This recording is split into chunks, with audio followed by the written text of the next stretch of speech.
of victory and the agony of defeat.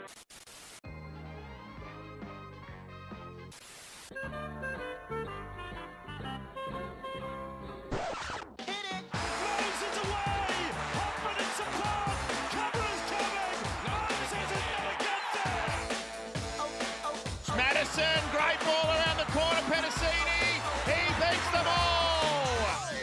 Junior Polar out wide, bumped away from Trindle, Sharks coming through, none of them can hold this! Good evening, ladies and gentlemen, and welcome to another edition of the Tip Sheet Podcast, as always live on a Tuesday evening, here to talk both team list and Parramatta news, as well as all the NRL happenings. I'm on my lonesome tonight, actually, as your host, John. And you can also call me 4020, I guess, but the big fella Sixties, he's on the ground today out at the Ken Thornett Medal. He's there as part of the Supporter Group Alliance that we've always talked about on the show with a number of the other members of the Parramatta Eels, social media family. And yeah, he's repping TCT. So forgive him while he is absent, but he will be feeding us through the updates from the night. We do have we'll get there very quickly. We have our first two awards coming through as well. So before we get into the awards, very quickly, let's do the housekeeping. Of course, the tip sheet is brought to you by our sponsors, Star Partners Real Estate, Auburn, Rowan and Parramatta. Thank you to Greg and the crew, as well as Parramatta Leagues Club, who we just had our final appearance of the year out at Stirlers. And thank you to everyone that came up and said hello ahead of that incredible game against Newcastle Knights. So much love to both our Star Partners and PLC. And on behalf of PLC too, I'll back up what Craig did last week and give a bit of a plug to Dennis Carnahan's fantastic musical show. It's happening out at Vikings, which is Rugby League the Musical, and he gave it a really good plug last week. But you can also catch the specific deets in the relevant podcast post on TCT. But it is $50 a ticket out there for a fantastic Rugby League show. We mentioned last week, but Yvonne O'Keefe, or Yvonne Sampson, as she's been known as well, gave it a 5-star review. And that's probably good enough for me. So if you want to get a ticket out there to Vikings, which is one of Parramatta's clubs outside of PLC, you got until the Saturday, 11th of October to get on top of that show. But ladies and gentlemen, thank you for tuning in today. And I can see chat's already going off. Chris volunteering to jump on. We'll get you on at some point, I think, mate. It'll be great to have you on the show during the off-season. So make sure, as I said to you in chat, make sure you get tabs of Sixties on that one. But Jamie was there. We were both repping the Parra gear yesterday and got stopped by strangers wanting to talk football. Isn't it amazing when the Eels have a great win, how suddenly everyone wants to talk shop with you, whether you're out at work or out in the streets, just wearing your kit. So really good stuff there. Parramatta Eels signing off in the season in imperious fashion. We obviously talked about that in the Instant Reaction podcast. I'm going to go across it again today. But I suppose I've got to hit the stinger, don't I, guys? I'll get that there too. Neil Ross, does Sixties have a TCT theme suit to wear? No, not. Well, if he has, he's been holding out on me. I haven't got the kit either. So if he has it, maybe he's debuting it tonight, but not that I'm aware of. Paul asked why didn't the Eels stream the awards. Very good question, Paul. I don't have a good answer for you.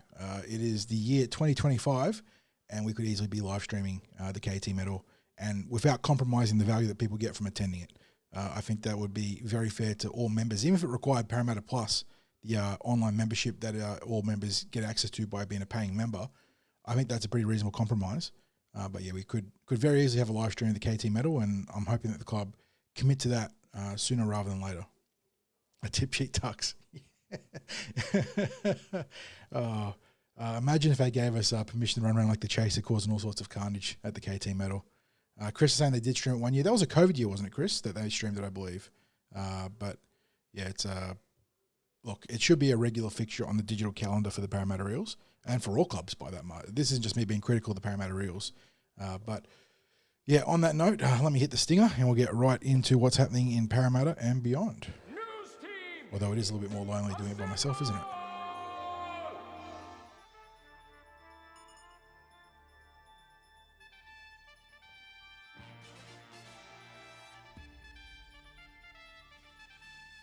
And at this point, I'd usually be throwing it to the big fella, but I'm on my lonesome, as you can see. So he has given me the first two updates of the night, and we have the first two award winners.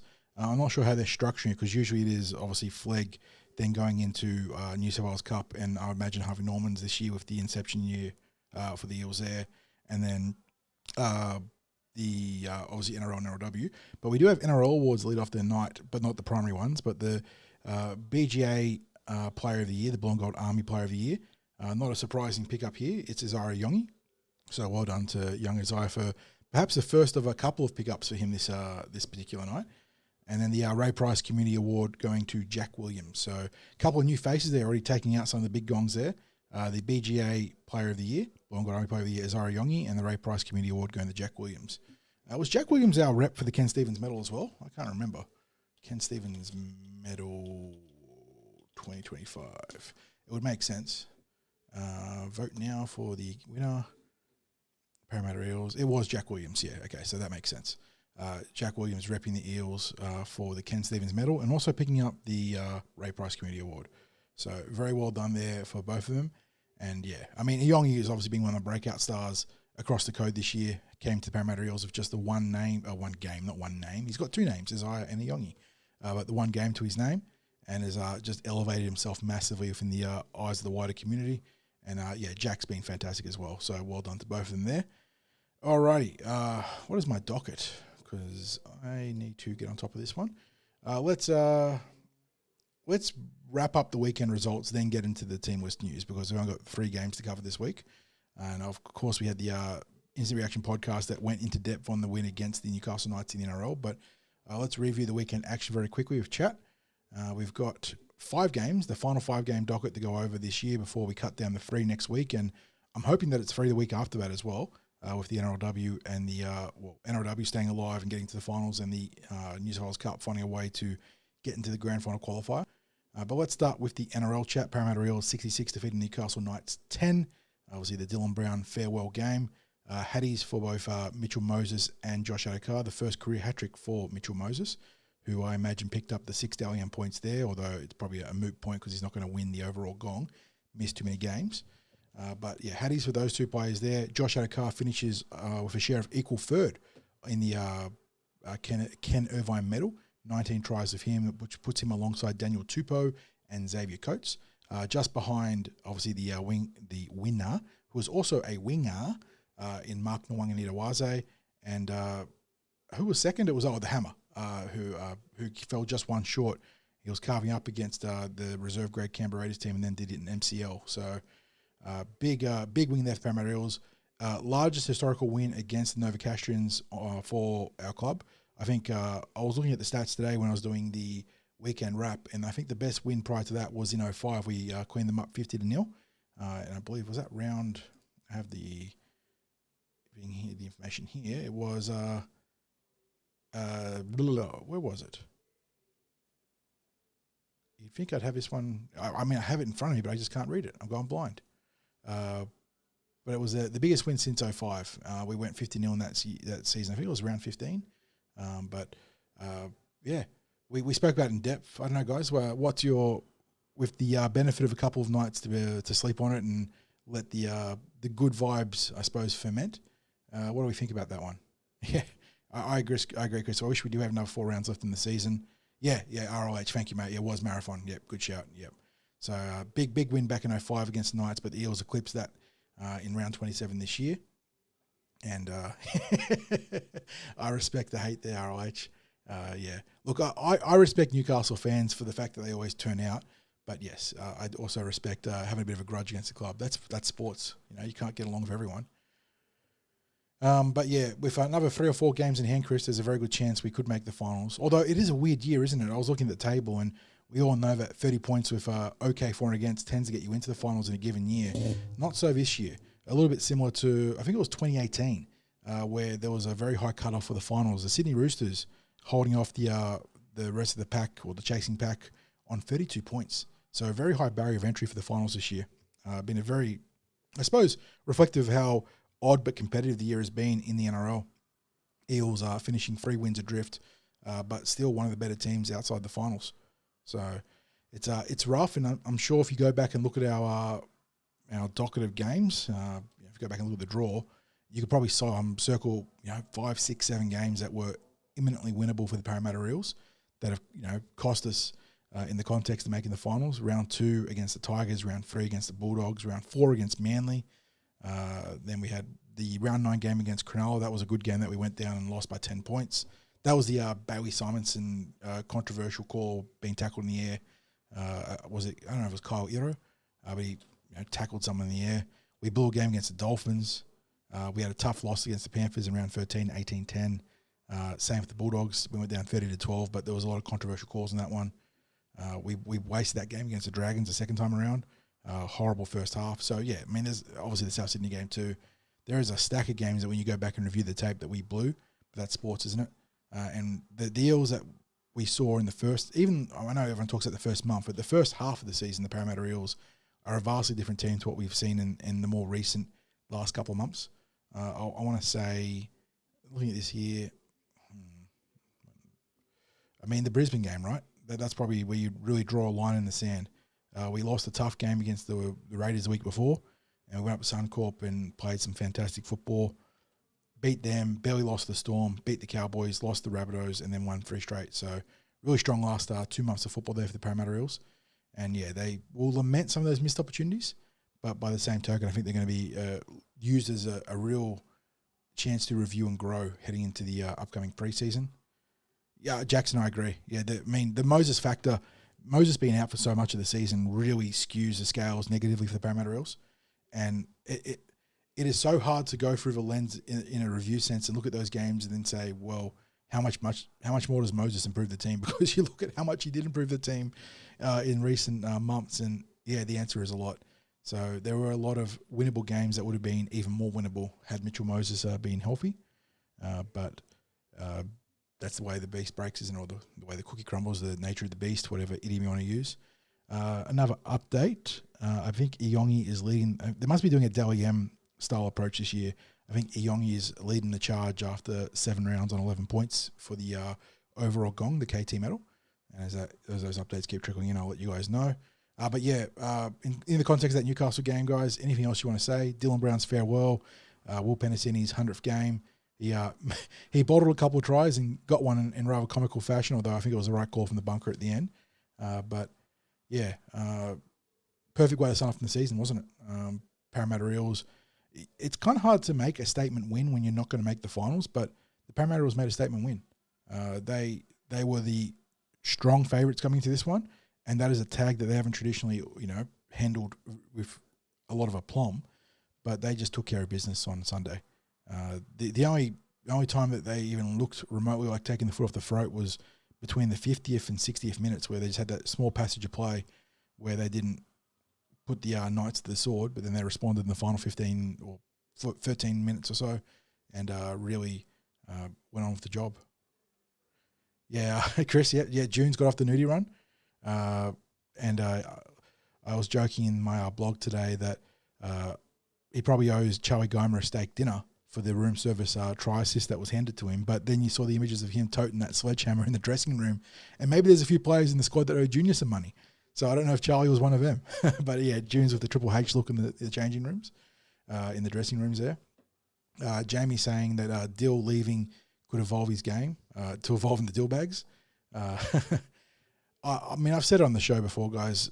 Obviously, Dylan leaving, it's a big emotional sort of threshold for a lot of fans and for the player himself. And I know that RLH was having a bit of fun saying he hates the Knights, but I sincerely hope that Dylan going to Newcastle, even though maybe it won't be, I'm hoping that it can be the making of him as a frontline playmaker. We always say, he needs to step up without Mitchell Moses, but it is very difficult to step up outside the shadow of a player that has the sort of, I suppose, gravitas, like the way Mitch Moses carries himself as one of the preeminent halves of this generation. And he really is now, isn't he? I mean, we're seeing increasingly how fated and how celebrated Mitch has become in the last 2 or 3 years.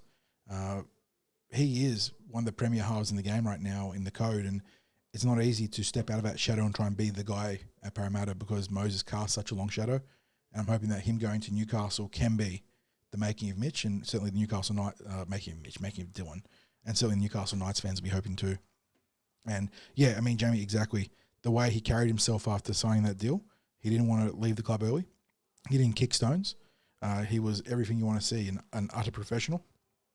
And yeah, he got that deserved reward in the last round with the final cap as an Eel, and he obviously scored the try. And after getting a mulligan, he kicked the goal. So a nice little way to sign off as a Parramatta Eel there. And I mean, I sort of mentioned it lightly in the instant reaction, but we know he is essentially locked in for 10 years at Newcastle, but NRL's a funny beast. Who knows where he ends up in 3, 4, 5 years' time. And while right now he is not scheduled to be an Eel for the remainder of his career, maybe somewhere down the road he ends up back at Parramatta. So we have to wait and see.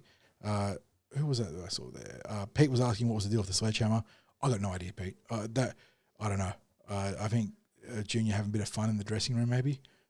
But it certainly left us. It's going to make for an extremely exploitable meme template. So some quality stuff there for anyone that wants to have some fun with the Parramatta dressing room pictures there. Alan saying that my feeling next season is that Yongi and a few of the other youngins will take their game to the next level. Yeah, I think Yongi's definitely has not hit his ceiling yet.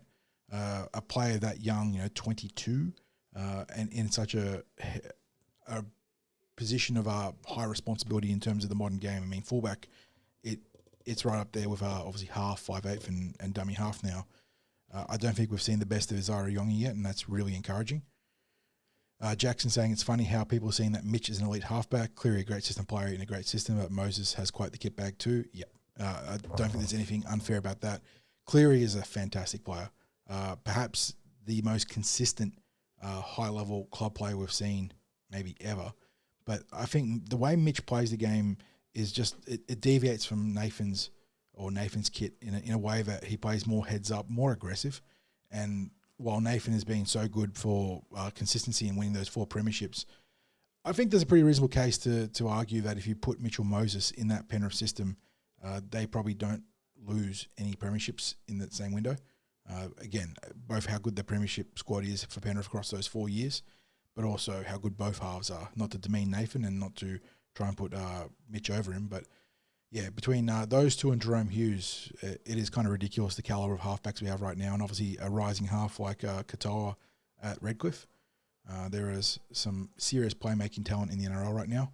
Okay, so that probably puts a lid on the NRL. Chris Hill says Katonga's probably seems like he's nowhere near his ceiling either. Yeah, Gidding was just scratching his potential before he got the ankle injury.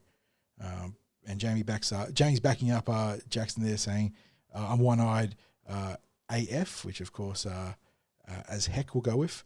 But I honestly believe Mitch is about a half. Nathan has the same team since he was 16. Yeah, this is going to be one of those ones where I think you can argue both sides of it, but we are certainly partial to Mitchell and being blue and gold biased as we are. But the tail of the tape right now is that Nathan is the more successful regular level, NRL level halfback, while Mitch, I think, has gears and levels to his game that Nathan struggles with when the playing field elevates into the representative tier. And it's not Mitch's unpredictability that separates him, but I think it's more his willingness to take the risks. Nathan is very by the numbers, and he will play the percentages, and that's fantastic at club level. But Mitchell is willing to test the odds a little bit. So, yeah, I mean, there's a whole podcast or series of podcasts you could have looking at the likes of Nathan and Mitch and Jerome and Isaiah Katoa as well. So we'll deal with that another day.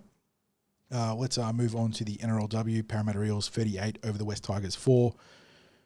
Parramatta Eels have been asleep for about a month, and they finally woke up and went out there and absolutely handled the West Tigers, took care of business. Martha Mattielli with her first career hat-trick. She had a really good intercept try amidst those 3 tries she scored. And it took her a few cracks to get that third try, but she got there in, I think it was the 65th minute or thereabouts. So it was great to see her securing her first career hattie. She's been a fantastic pickup for the Parramatta Eels. Not a coincidence that the Parramatta Eels played their best football going alongside Abby Church being better integrated into the attacking structures, I thought. Abby was awesome on the field, and I think both Craig and I said she was our best on field in the 3-2-1s, and I think Chat agreed with us on Sunday night. Yeah, not a surprise the Eels were much better with Abby fit and firing. I thought Rachel Pearson was very solid. We always had that fantastic little back note or side note to this game with Kiana Takarangi creating a bit of NRL and NRLW history, becoming the first father, son and daughter trio to represent a club across first grade in the NRL and NRLW.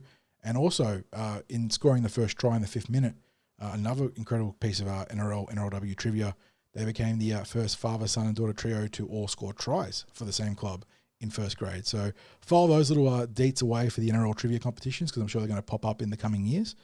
but well done to Kiana. And she's also held her place in the team. Spoilers there for the team lists.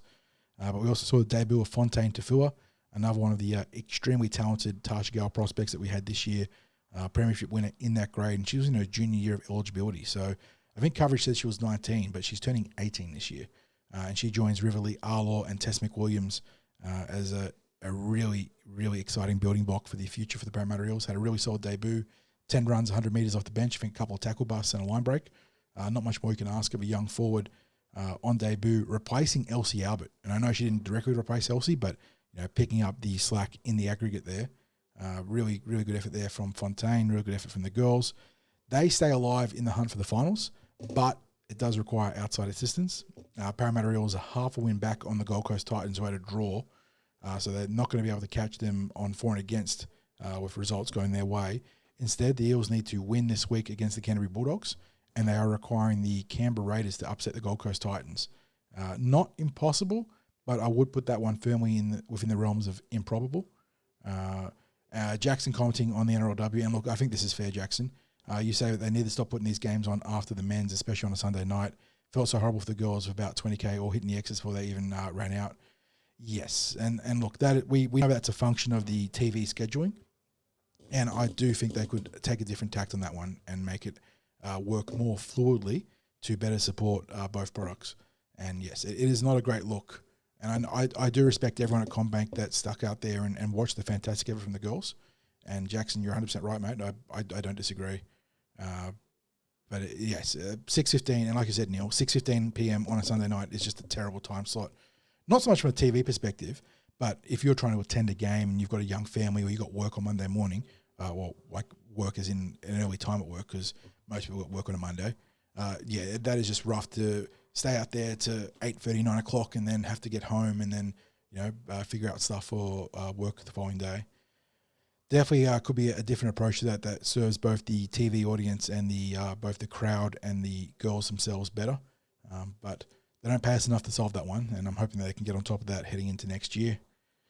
Michael's saying that there are players that play Origin and there are Origin players. I'll let everyone decide which one Nathan is, which one Mitch is. Great way to phrase that, Michael. And yeah, I can you guys recall a player that has elevated their legacy and their reputation so much as Mitch has in the last 18 to 24 months in recent memory? Because we obviously all had a high opinion of Mitch for the longest time when he joined the Parramatta Eels back in 2017 and went on that journey to become a far more well-rounded halfback that was much better in defense and really honed that kicking game into being an absolute weapon. But for the longest time, the neutrals were not sold on Mitchell Moses because of the, I'll say histrionics and very loosely in the context of their lens, and because of that bitter departure from the West Tigers, it took him a long time to earn that respect. But I don't think I've seen a player have that turnaround in public perception in such a short time span in a long, long time. And if anything, as we mentioned on the podcast earlier this year, missing State of Origin only served to enhance his reputation. And there's not many players that can say that. Like we're talking, and I'm not saying he is Andrew Johns, but that is the sort of thing that Andrew Johns had when he was in his prime and didn't play Origin because of injury, and then comes back and is the hero. By being absent, it made the heart grow fonder for non-Parramatta fans. Yeah, it's reading. It's a pregnant pause there because I'm used to Craig coming in and sort of offering his thoughts here. I'm just reading chat here, and I don't want you guys just hear me rambling on and without any sort of substance. Yeah, Jackson Origin last year killed the flat track bully claims. And I do feel like they've been not necessarily put to bed, but were in their death throes prior to that because of the big gains that Mitch has had at club level prior to that. But there is no doubt that going up to Suncorp last year and he wasn't the only player that stood up, but he was one of the primary reasons the Blues won that series. Really just put them in the ground, no doubt. And Neil saying that there was a stat that the Blues haven't won a game without him since 2023. There was something along that. I think it was like 11 games or something like that. You had to go back before you found a win without Mitchell Moses, between the wins that he had and then the games where he was out and they didn't have a win. So, yeah, really impressive stuff from Mitch. Good stuff in the NRLW too. Again, putting a wrap up in their game. But they don't control their destiny, which is unfortunate, but they do have a chance of making the finals. Quickly power through the 3 lower grade games. New South Wales Cup, lost by 6 points to St. George Illawarra, 24-18. That was on Saturday night out at I was about to say North Sydney Oval because that was a week before. This one was at Jubilee Stadium. Eels, not at their best, but I suppose it was a good sign, an encouraging sign, that despite not being at their best, they only went down by 6 points. What killed them here was a 67% completion rate. They just didn't have any fluency to their attack, and they also spotted the Dragons a number of pretty gift attacking opportunities. What was good here was the combination between Ronald Volkman and Lorenzo Talatona. I don't know if you guys caught the stream or the highlights, but there was a fantastic little scrum move that they've used in the past, and they executed it again against the Dragons. A little outside-inside play, playing to the right of the scrum win and using Lorenzo's electric pace to get through the line. That got him over in the 74th minute and kept the hopes of an unlikely comeback on the cards. They would combine at the end of the game too with a little chip kick from Volkman for Lorenzo that got to his 5'8" and put him in space, but they couldn't find support. So really, really frustrating. Look, the Dragons are a pretty handy team. I thought despite how well Volkman and Talatona combined, Jonah Glover and Lachlan Lilius played a fantastic game together, and they were really well backed up by Cody Ramsey, who was excellent at fullback. Eels were a little bit skinny in the forward pack in this game, and unfortunately not getting many reinforcements this week, but they're just very light on the middle, and they're really leveraging some of the young forwards they've got coming through right now. And while that is a great learning opportunity for those forwards, and I'm really encouraged by the fact that they're backing them, it also means that they are short on experience in these big games. And it's going to be interesting to see on Sunday when they take on the Canberra Raiders how those young guys fare. It's a huge opportunity for them to impress both their coach Kalis and the big man ahead of him in Jason Rolls. And we'll get to that when we go through the team lists. And I do see Neil in chat saying Cup and Flegg just couldn't hang on to the ball. That when you boil it down to its the barest of roots, that is very much what it is. They did not hold on to the ball. As bad as Cup were, Flegg were far worse. And unfortunately for the Flegg, the only thing that could have stopped them this year pretty much was themselves, and that's what they did on Saturday. Neil also says that Lorenzo looks better and better the higher standard footy he plays. Yeah, I think that he could be a player that really benefits from a proper NRL preseason in the coming 2 months. They get about 8 weeks off. If you've been following the Bar TV commentary, Chris, there's a few crackers every now and then in terms of the pronunciation. Making fun of someone about pronunciation when you can't even pronounce pronunciation. Well done, John. But yes, there's been some cracker pronunciations of player names throughout the year. It's hard, isn't it? I know other Chris is in chat as well, and he sees those team sheets. When you get to the ground and you see some of the names there, and I know Arpy and Arpa title is by far from a double barrel monster of a name, but your brain just doesn't always tick over properly when you're trying to get through these names. But yeah, rounding out the weekend of action, the Harvey Norman Women's Premiership, they won their 8th straight game, 22-4 victory over St. George Dragons, not the joint venture. They are separate entities in this grade. 22-4 victors. Chris, you said that wasn't the prettiest of wins. I went back and saw some of the footage.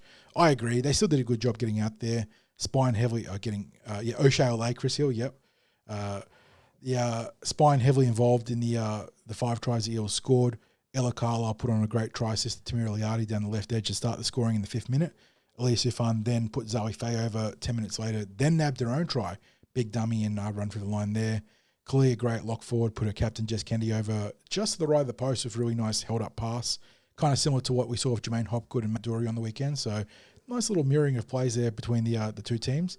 And then Chelsea McKeary, the dummy half, rounded out the scoring with her solo try at the very end of the contest.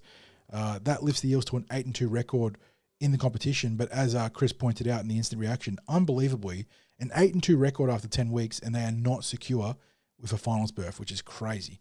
It's a very top-heavy competition in the HNWP this year. 5 teams in the hunt for the finals, and Newcastle are guaranteed at least 2nd place, I think. They could drop from 1st to 2nd pending results, but I think it's unlikely. But there are 4 teams vying for 2nd place and below to 4th, including the Parramatta Eels, who occupy that 2nd place currently. So it is crazy to think that an 8-2 record does not guarantee you the finals berth heading into the last week of the competition, but that's how the cookie has crumbled. And Chris, I do agree. Ella Carlisle has been a phenom for the HNWP, and I really do hope the Eels find a way to not only keep her, but elevate her into the NRLW program sooner rather than later. And I don't know how you do it, but we've talked about, maybe Abby Church stepping up at 5'8", or maybe just get Ella onto the wing and then sort that out later. She's too good for Reggie's. Fantastic prospect and great scouting from the Eels to pick her up. And then rounding out the weekend action, unfortunately, it was a Jersey Flegg. Penrith Panthers 32, knocking the Parramatta Eels out of the under-21s with 12 points to their name. Not much to really glean from this game. Eels played some of their worst football of the season in a sudden death game. They scored 2 tries after half-time, Javon Stevenson-Huller and Matty Hunter going over to give the Eels at least a glimmer of hope, but they weren't able to get that crucial third try that would have drawn them within potentially one score of the Panthers at the time. Penrith had that 24-0 lead at the break, and the Eels went back-to-back to score 24-12, and just couldn't get that third try to put him within striking distance. And then the Panthers, Chris, I don't know if Chris and Neil and I'm not sure who else was there might have watched this game, but my viewing of this was Penrith played really solid football. They were very good without being great, but they did a great job of seizing on Parramatta's errors, and they didn't really need to get out of like third or fourth gear in the context of the game because the Eels kept turning the ball over in crucial spots.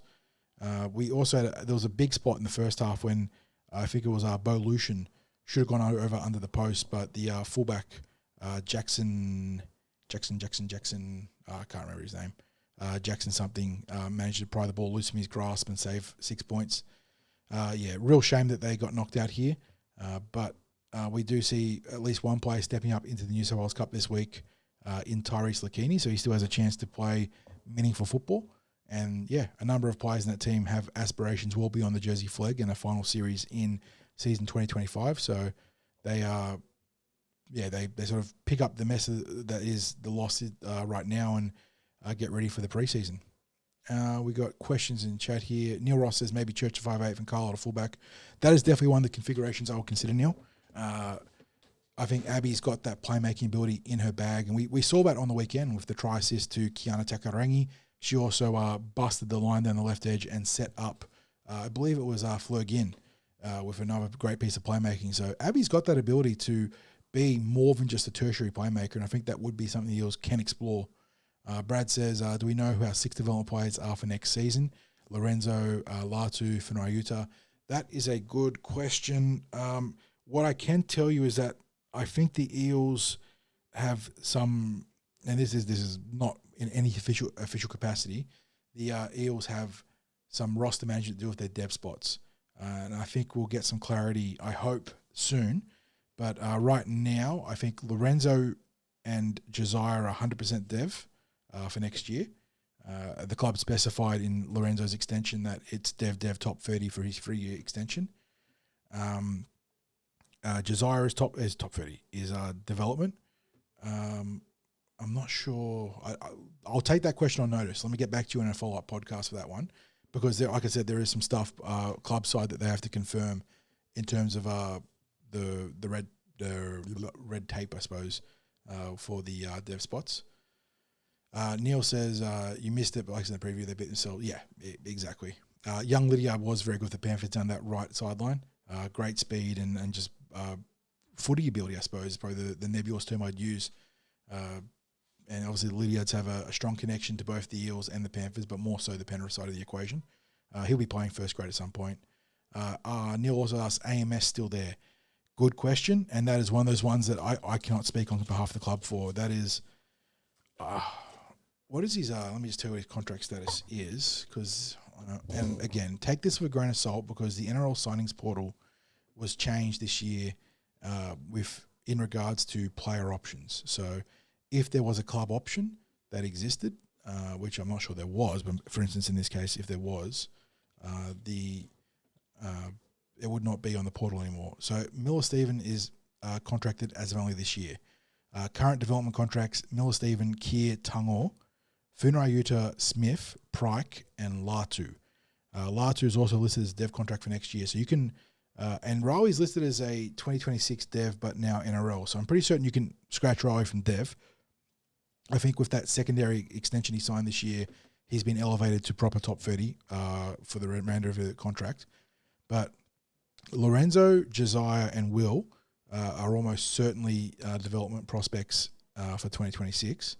And the question is there someone else that's going to be elevated in that capacity? So, but that's because Richard Penasini and Ronald Volkman were also elevated top 30 this year. So, yes, we'll definitely have to keep tabs on that one. You saw him training at the training session. He was moving pretty well. That's good to hear. And looking at that back line in the cup, there is no reason why he couldn't be part of at least the second tier setup for the Parramatta Eels. It depends on, I suppose, what is there in the market for him and for the club. But I've definitely got plenty of time for Artie. Good, fantastic young man, and just being snake bitten by injuries. So with Hayes Dunster departing, with a big question mark over Bowie Simonson's viability at the Parramatta Eels, given what we heard with him wanting out, I think that there is definitely a case for AMS sticking around. Chris Hill says, anyone else jump to mind? What am I missing here? In the context of what, Chris? You get back to me while I keep waffling on. Neil Ross says, Zero Taco only has JFI, Latu and Lorenzo. Yes, they are the ones that are listed in the NRL signings portal. But I don't think the club is fully obligated to reveal their signings right now. That probably falls within the parameters of those top 30 cutoffs that you see across the preseason. But while I'm waiting for Chris to get back to me, that is a wrap on all the sorry, I'm getting text messages from across multiple people here. That is a wrap on the 5 games in the weekend, which brings us to Team List Tuesday, which only features 3 games this week, or 3 teams this week. The Parramatta Eels obviously bowing out of the NRL as winners with that big victory over Newcastle, while the Flegg unfortunately succumbing to the Penrith Panthers in that sudden death game. So we start with the NRLW as the premier game this week. Oh, okay, back to Chris Hill. Anyone you think that should have a dev contract and hasn't? That is a very good question, and that I can't speak to that only because you're talking about roster construction for the top 30 and obviously peripheral to the top 30. I'm just trying to think. Sachs and Pryke, I guess, if they want to keep him around on another extension into a pathway towards the NRL, is probably a good candidate for a dev deal. It depends on a player like Chris Petrus. Trying to think, Tyrese Lakini. They're the sort of players that it depends on. Oh, I might say it depends. Obviously, it depends on the evaluation of Jason Rolls and what sort of timeline and time frame he has for them to progress into the NRL. So I would have, if you're talking about the more senior players, Saxon Pryke's probably a good candidate. Talking about players below that, Tyrese Lakini, Chris Petrus, maybe one of the bookends in the Flegg in Tiankan Brown and Damascus Nemia, if the club likes either of them. They're probably pretty solid suggestions there. Could go lower back into those SG Ball or pool of SG Ball players too, but that's where I would probably do the cutoff. But back to the NRLW team list, guys. They play on Friday evening. This is a 5:40 p.m. kickoff at Combank Stadium, the home closer for the Parramatta Eels. Ryder Talangi is another great shout. Lachlan Koinakis also, Neil on top of things there. And Lincoln Fletcher, very talented young half prospect too, so it'd be interesting to see what they do with him structurally with a deal. But yes, there is definitely a number of worthy candidates for a dev deal, and the Eels have to find the right priority there. But back to the NRLW for the third time. Sorry, guys. The club did announce today that there are no tickets in a good way for this game. It is a free entry fee at 5:40 p.m. at Combank. So if you turn up with friends and family, you can get in for free and watch the Eels take on the Canterbury Bulldogs. So hopefully that helps boost the attendance numbers for a standalone game out at Combank. Eels only making a minor change this week, and no surprises here. Elsie Albert has been drafted back into the starting team. That will be pending her fitness, of course, but that has occurred with Fontaine Tavua defaulting back to the concussion reserve slot, the 18th player position. So just the one straightforward change there for the Parramatta Eels. They run out, or prospectively run out, as Abby Church at fullback, Kiana Takarangi and Fleur Ginn down that left edge, Lindsay Tui and Muff Mattelli down the right, Rosemary Beckett partners Rachel Pearson in the halves.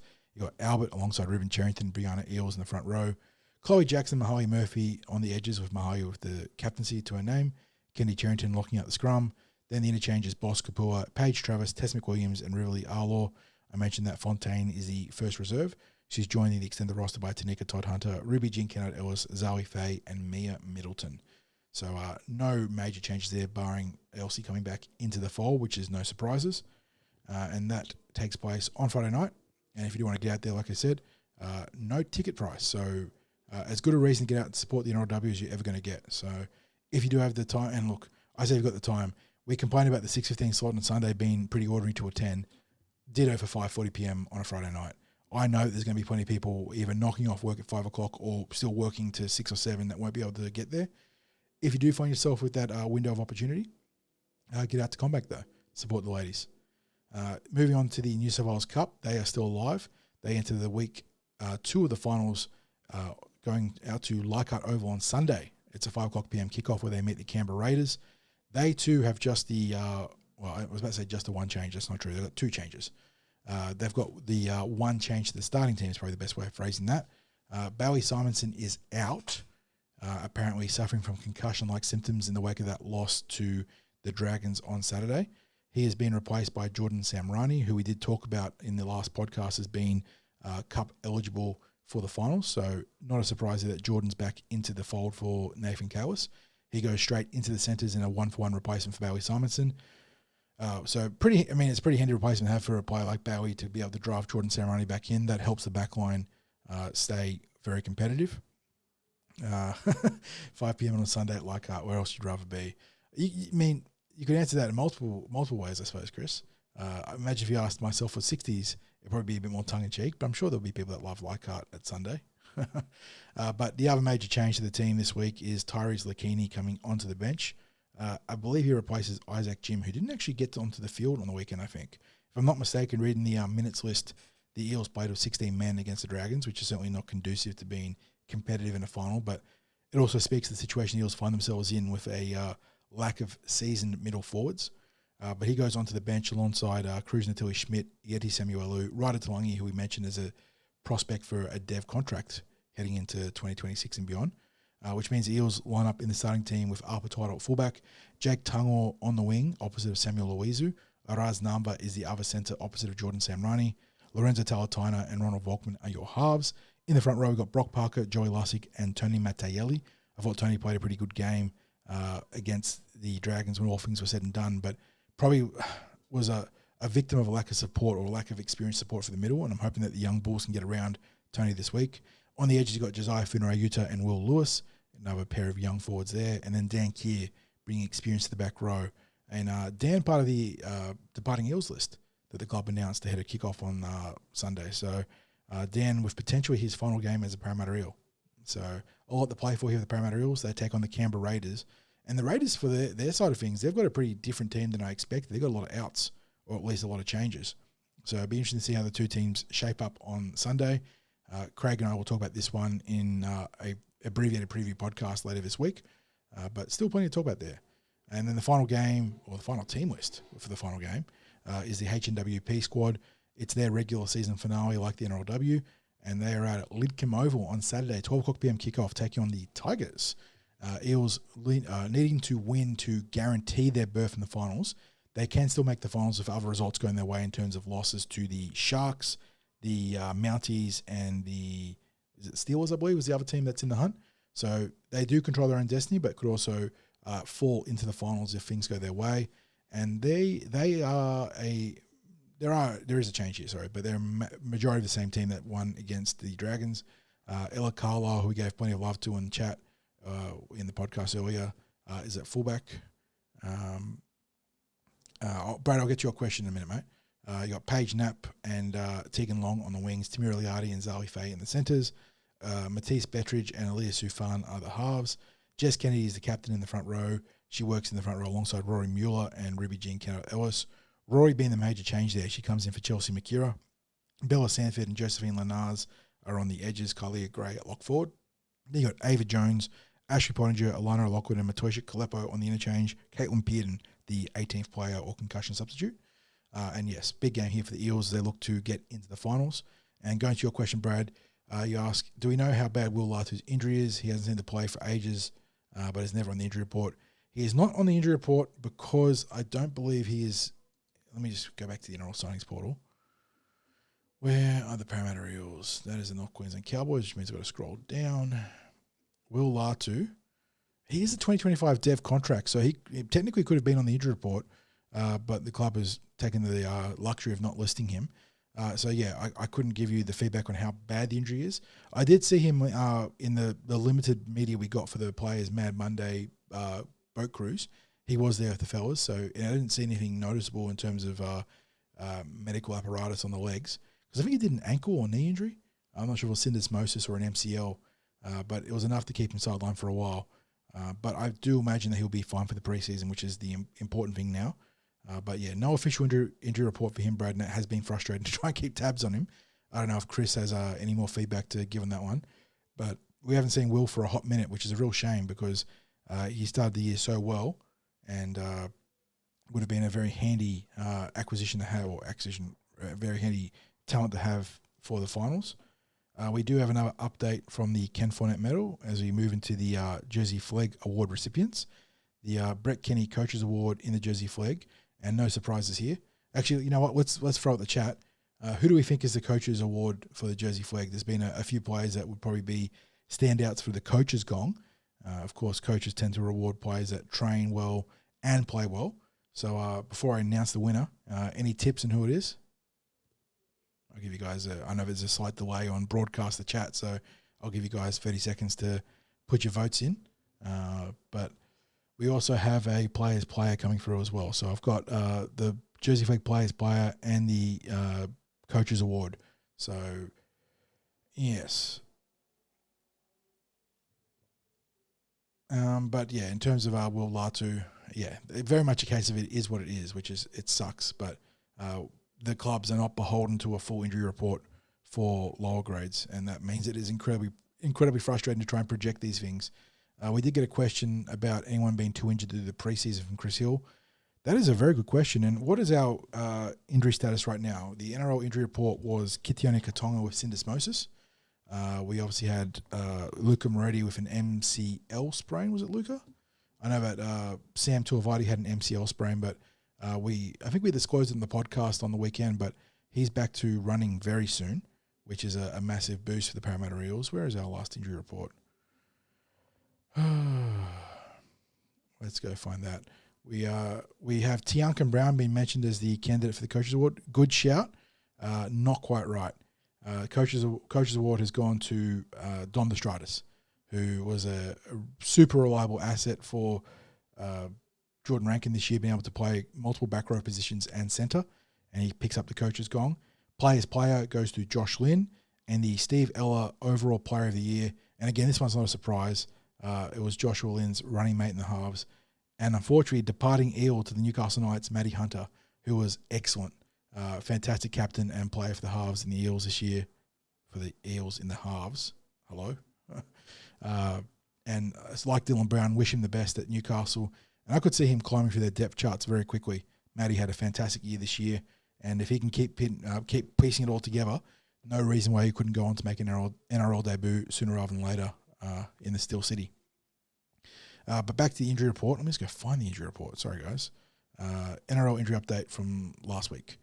Richie Penasini, MCL. Gideon Katonga, ankle syndesmosis injury, was due back for around 27 or thereabouts. So he was probably an outside chance of playing, but there was no point in risking him since the Eels had the assets in the back row to play football against Newcastle anyway. Sam Tuivasa, who we just mentioned, MCL, but he's due to run soon. And then Luca Moretti, calf. And we've never given a timeline for Luca Moretti's calf injury, if I'm not mistaken. But I do, based on the exposed roster, and again, taking in consideration players like Artie Middle-Steven, who may or may not end up sticking around, I think the Eels should, and again, pending the Ashes Tour in the Four Nations, the Eels should be relatively fit heading into the preseason. Mitchie wants to recap the awards. Okay, let's go through it from the top, which is a very fair question. The Ken Thornett Medal kicked off with a couple of community awards, Mitchie, and the Blue and Gold Army Player of the Year, which is, of course, the fan-voted player award, went to Isaiah Iyongi, while the Ray Price Community Award, which is obviously an off-field award, went to Jack Williams. And that's no surprise because Jack is our representative for the Ken Stevens Community Award in the actual Dally M pool of awards. So well done to both of those boys there. And then in the Jersey Flegg, we had 3 awards being given out. The Jersey Flegg Brett Kenny Coaches Award went to Dom Destratus, while the Players Player was handed to Josh Lynn, and the Steve Ella Player of the Year went to Josh's running mate in the halves, Matty Hunter. So they're the 3 award winners in the Flegg. We do have another award coming through now in the New South Wales Cup. The Coaches Award for Reserve Grade has been handed out, And it's a player we actually spoke about tonight as a prospect for picking up one of those dev contracts. And it's Saxon Pryke, who had a really good year. I mean, he unfortunately got derailed at the end by an ankle injury, which I believe he fractured his ankle, right, Chris? Out at Kellyville very late in the season. But Saxon, who was Flegg eligible this year, spent a majority of the year playing reserve grade at lock forward and even prop at times. And he had a really good year, was very consistent. And I wouldn't be surprised if he's a player that sticks around in that development capacity. Neil Ross asks if Dom Destrades could be an option for a dev deal. Absolutely. I've got a lot of time for Dom, and I hope that he sticks around at Parramatta, whether it's dev deal or a second-tier deal. But if he doesn't stick around at Parramatta, he will find himself a club somewhere because while it's always hard to extrapolate whether a player like Dom can get to the NRL, his approach to training and the way he conducts himself as a player would be incredibly attractive for any number of clubs that would be willing to take a punt on him on a sort of back end deal, whether it's dev, second tier, maybe even back in the top 30. And I would love to see him repping the blue and gold next year. We've got the other couple awards coming through here. Players, it's all the young boys, which is always great to see. Player going to another Flegg eligible player, Appa Twiddle, or Appy Twiddle, as we were joking about earlier in the podcast, has picked up the players player. Appa started the year in Flegg, but very quickly ascended the cup, where he took over the custodial roles at in the number one at fullback, and didn't take a backward step there. I think he's been really, really good. I've spoken about the sort of comparisons I make to now have an absolute brain fade. Adam Dwahi is the player I'm looking for. Being a super versatile talent across the back line. He played fullback this year, but he's fielded in the halves for the Jersey Flegg. He could very well play centre and wing when required. So a great acknowledgement of his individual excellence this year and the overall player of the year. And this is a guy that featured a fair bit in the NRL too, so he's done very well to pluck this one, because when he was at Cup, he was damn near averaging nearly 200 metres a game. It's the Ibis, and I say that one with a little bit of tongue-in-cheek. Don't get angry at me, chat. The bin chicken. Jordan Samrani, who goes back to New South Wales Cup this year, has picked up the overall player of the year gong, and he was really, really good in Jersey Flegg. In New South Wales Cup this year, like I said, he averaged damn near 200 metres a game for a long stretch before he got elevated to the NRL, or re-elevated to the NRL. He obviously had that little moonlight in first grade at the start of the year when the Eels had a bit of a backline crisis. And when he got dropped, when he got sent back to the New South Wales Cup, he just went to another level, had a fantastic campaign, and takes out the overall gong for best player in reserve grade. So well done to the three winners there: Saxon Pryke, Appa Twiddle, and Jordan Samrani. Yes, the Ibis, Jamie. Yes, the Ibis. And for anyone that hasn't seen, and you don't have to follow the boys on socials, but the banter between Zach Lomax and Jordan Samrani throughout the year has been absolutely top tier. You can tell the boys love each other and have a lot of fun feeding each other. Like any good workplace, you've got to have a bit of good bants, and the boys are all over that one there. Neil Ross says Zero Tackle has Appa Twiddle listed for a first grade contract in 2027. Interesting. I have to follow up on that one. The behind the head try was very good. Yes, I couldn't believe he scored that one, Jamie. That was a great bit of wherewithal from Jordan to manage to get the ball grounded without losing it. So he did really well, and obviously he profiteered on a couple of very opportunistic tries a couple of weeks ago against the Roosters, and he now goes back to reserve grade, looking to spearhead the Parramatta Eels to a grand final qualifier berth, and I'm hoping that he can be a big difference for the Eels. We'll have to follow that one up, Neil, because I don't know if that's a bit of cross wires from Zero Tackle. They've got some good mail. Now I've got to keep track of where I am, because we've bounced between the Ken Thornett medals while also doing the Para News. Where are my show notes? Look how organised I am, guys. I think that's most of the news from Parramatta this week, isn't it? There was no injury report update for the NRL. The NRLW had the same list of injuries as last week, which is obviously very good. No people being added on.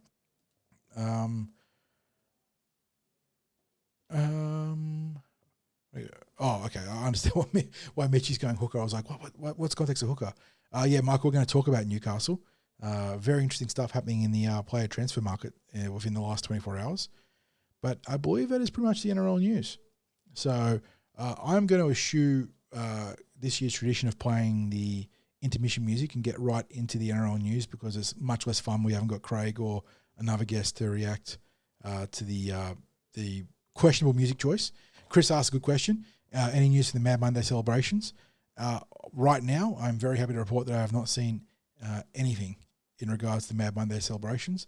I know that the boys did a harbour cruise at one point. I believe they were booked into one of the local pubs for the day. And as far as I can tell, there's been no silly buggers or shenanigans being reported on, which is the best sort of thing for Mad Monday. So we got a comment from Chris Hill. Here's a doozy for you. What do you think the best try? Oh, chat, this is a good question. Before we get into the NRL news, what do you think the best try was for Parramatta this year? I'm trying to think now. That's a great question on notice, and maybe I have to give you a better answer later in another recording or another live stream. What was our best try this year? I mean, we got a couple of great individual efforts. I really liked the Isaiah Yongi try against the Warriors the other week. I thought that was a brilliant try between the ball playing of Junior Barlaw and then Yongi's change of pace to full Charles Nickel Clockstar.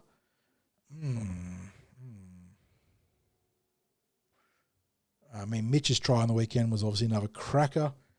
Mitch's kick for the Fox was also a cracker on the weekend too. I will say that if Dylan Walker had been awarded that try for the clearing kick that bounced back towards the posts, that would have been our funniest try this year. I was nearly doubled over in hysterics in the stands at CommBank, hoping that try was going to be awarded. That was some of the funniest stuff I'd seen in a bit on the field for the Eels. The one that Lomax threw overhead and kicked through, yeah, that wasn't a bad one. Mike Pez. I think it was it Michael Formosa that mentioned that, or was it who mentioned that one before? No, I think it was Michael with the talk about Newcastle. Someone mentioned Sam Roney keeping the ball grounded over the back of his head. That was a great one. What was another great one was the Dean Hawkins on his knees 20-metre cutout pass to Josh Papalii. I thought that was another cracking try as well. The Foxes try in the Rooster match where Walker kicked him on the full. That was another decent one, yep. Michael's also over that one too. Walker kicked to the Fox, yeah. That was the second phase play that saw Dylan Walker sum it up in an instant and get the ball over to the Fox off the boot. Brad says the Sean Russell chip and chase. Yep, that was another great one. Champagne footy that was from Russell. Some great contenders here. We might have to do a compilation of this stuff. I know that the NRL's got they've had the video packages of the club's best tries across the months, and I think they're doing a season update. So I have to have a peek at the NRL's version of the Eels' best tries of the year because odds are they'll miss one or two or maybe even three really good contenders. But yeah, chat's all over some of the great ones there. So good question there. Real good question. Was that Chris Hill that did that one? I mean, it was, wasn't it, Chris? There was a really good question there. And we'll have to get the big fella to give us his candidates as well. It wasn't a try, but Mitchie's all over that one too.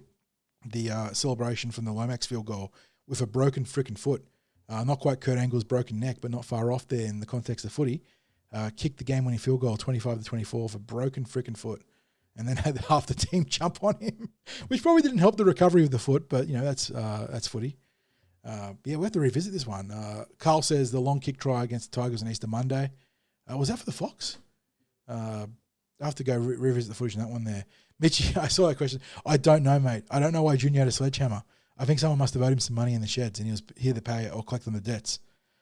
So I would love, I'm going to have to get Sixties to get on the ground and get some feedback on that one. Why was Junior toting a sledgehammer doing his best Triple H impression? I have no idea. But yeah, that is the Eels branch of the podcast done.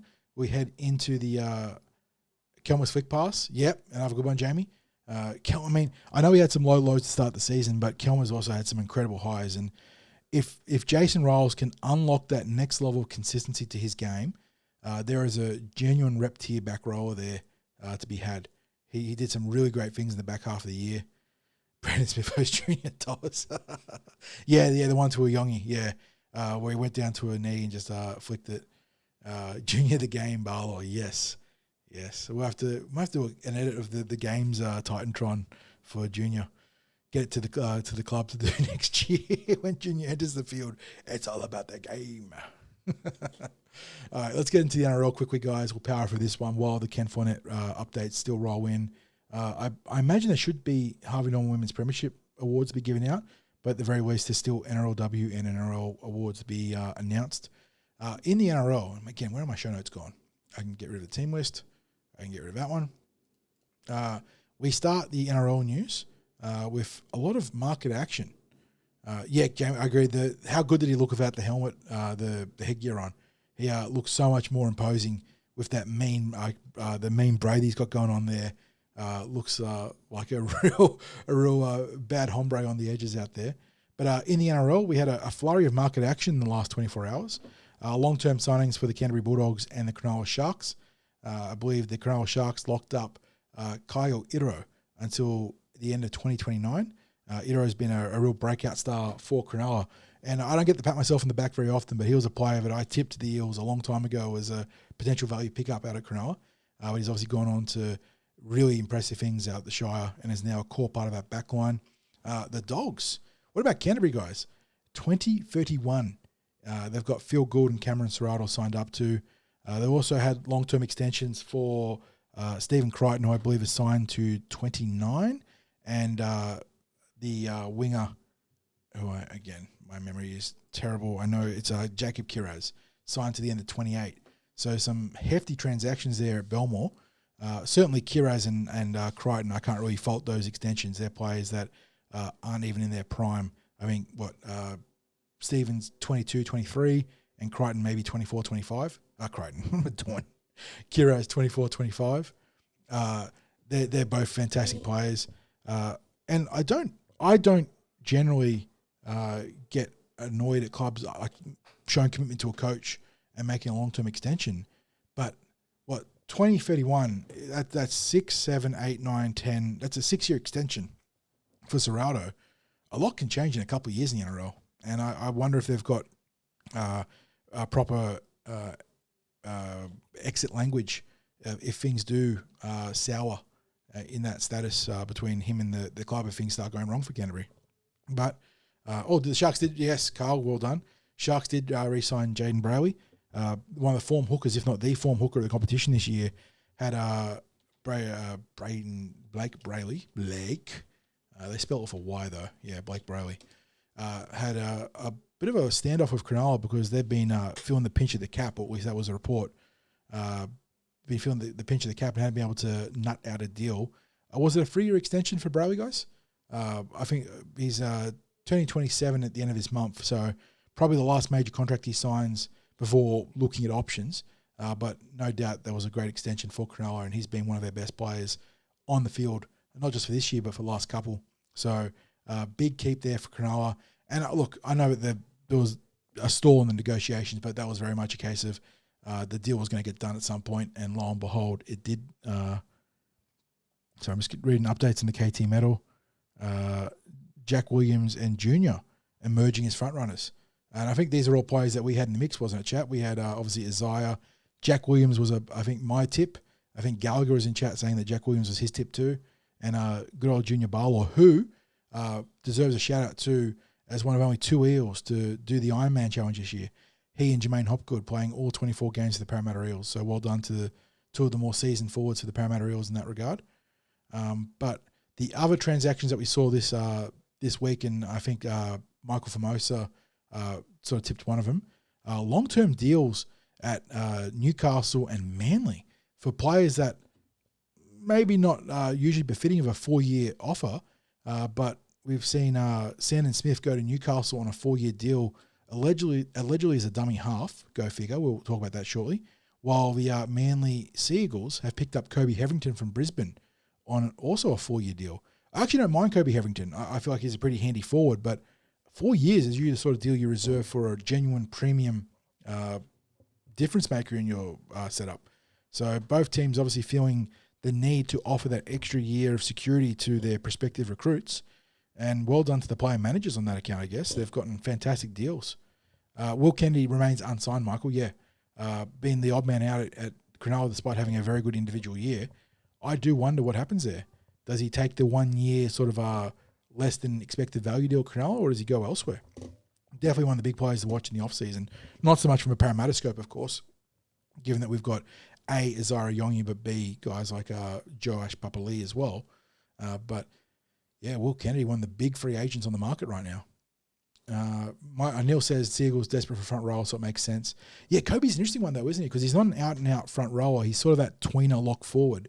But he's played pretty good football for the Broncos in the last few years, so I'm not surprised to see him land a solid deal. 4 years, though, just does surprise me. We also, let me just make sure I got my show notes there. And there is one more piece of signing news I'll get to shortly. Yeah, Jamie, I'd love Gerbo to get a 5-year extension. 1.2 mil a year is fair. I agree. You know what? Bump it up to 1.3 for the loyalty bonus there. But yes, I don't know. Neither player is bad in a vacuum in Sandon Smith and Heverington. Just 4 years is well beyond expectation, or at least projection, I would argue. But Sandon Smith, talking about projections, has been tipped to play dummy half at Newcastle. And I think, Michael, it was you in chat talking about what does this mean for Buds for Matty Arthur. Yeah, I don't know. They farewelled Jaden Browey, Blake's older brother, who went to Canberra, which was another bizarre decision. I don't know why he went to Canberra behind, again, I did this the other day, but behind the two Canberra, let me store the two Canberra dummy halves in Starling, and Owen Paddy is the one I always forget, the young breakout player this year. And he's gone there to be the third string dummy half. But so have Newcastle. They had Phoenix Crossland, who is transitioning to, I suppose, a hybrid 13 role, and they've looked to Sandon Smith to step in at dummy half. But also Buds after there, clearly not looking to be in the mix for the starting berth, or at least the primary dummy half berth. It's a rough gig, the NRL, sometimes. I have to wait and see what happens there. Arthur, yeah, maybe he might end up going to the Super League. I think that Matty's got the talent to definitely stick around NRL and make a fist of it somewhere. Needs the opportunity, though. Yeah, it is a tough gig. Mike, give me an update on the projection there. Crossland 13, Dill 7, Sharp 6, and Smith 9. Okay, that does make sense based on what we've seen from Newcastle and their recruitment and development this year, and obviously Kalen Ponga, assuming that he is at Newcastle next year, because there's been a lot of rumours there at fullback. But yeah, that's probably their best configuration. Now, I look at that set of players there, and maybe Matty Hunter's got a better chance of getting into the halves sooner than I think. I do like Sharp as a talent, but I wasn't sold on him at 6 at all this year. And I know that there's still a lot of development that can happen there, but he strikes me more as an out-and-out fullback than a 6, because there is crossover in skill sets, but it's also a lot of nuance to that transition. It's not easy. Excuse me for the pregnant pause while I drink. We got no more KT Medal updates while I'm waiting, but there was one more market transaction today, and this happened really quickly. I don't know if you guys were over this as it broke, but we talked about the other week that the Tigers had tabled Taylan May an extension after his great form since joining the club late in the season, and they had a 3-year $1.5 million table offer on the table. Had a 3 oh my God, am I having a stroke? They had a 3-year $1.5 million offer on the table to Taylan May. Whew. Okay, we got there. And it came out today via Michael Chamis that Taylan May's camp had rejected said deal and had put a counter offer on the table saying that they wanted one less year but more money per year, which is kind of outrageous when you consider where Taylan May came from this year and the fact that he was out of the code for his behaviour off the field. And while he was never found guilty in a court of law, the process behind that meant that he wasn't ever found innocent. The charges were never delivered in a court of law because the prosecuting party didn't make an appearance, which whole can of worms I'm not going to get into. Don't want to go there. Yeah, you English good 40s. Yes, I English very good. Me good English. God. But they had the audacity to put their junk on the table with a counter offer against the Tigers. And what stunned me even more was that the Tigers caved instantly. In the space of what it felt like less than an hour, Michael Chamis had reported that the offer had been rejected, and that they wanted the 2-year deal with more APY, more average per year. And the Tigers then put a 2-year, was it 1.3 in the end or 1.4? It was about $625 or $650 a year offer back on the table for him, which they signed. That is, what? Like, I get wanting to lock up premium talent, and Taylan May has been excellent for him. That is outrageous. Like, I know Ezra Mann did the same thing with the Broncos, did something incredibly stupid and dumb and should have been punished massively off the field, and then walked into a 4-year extension that made him one of the highest paid players in the game. But where is the balance of power in the negotiations? What is happening? That is fair, Jamie. How does that shock you? Like, there is definitely a part of me that can rationalize that, but there is another part of me that's like, what the hell are we doing? And the royal we here with the Tigers, like, how are you caving under a counter offer there? Stick to your guns. Tell him if he wants the 2-year deal, he can take 2 years, $500K APY. Like, if you want the flexibility of getting out a year early so you can explore your options, fair enough. We're not going to bump your offer up. Holy, I couldn't believe that when I saw it. Yeah, I mean, so much for Richo being a brilliant GM. Agreed, Neil. That he is getting played by the field right now. And this isn't me trying to put the boot into the Tigers. They had the leverage here. Like, if he wants to try and, like, no balls you and say, I'll go to the market instead, okay, do it. You are a good player, but you come with lots of baggage. You should not have the leverage here. So, yeah.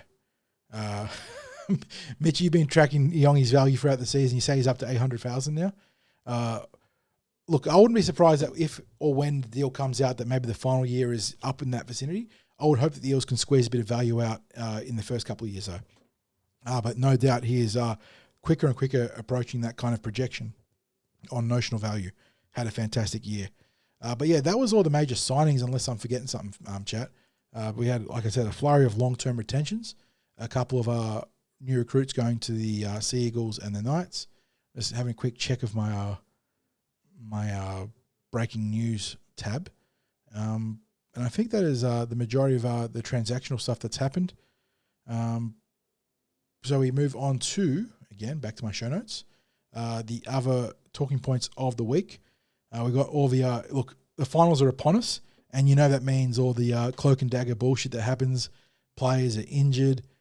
Coaches are quietly beefing between Brisbane and Canberra, with the connection between Maguire being an assistant coach at Canberra and Ricky Stewart. But in terms of notable injuries this week, they happened at training early in the week.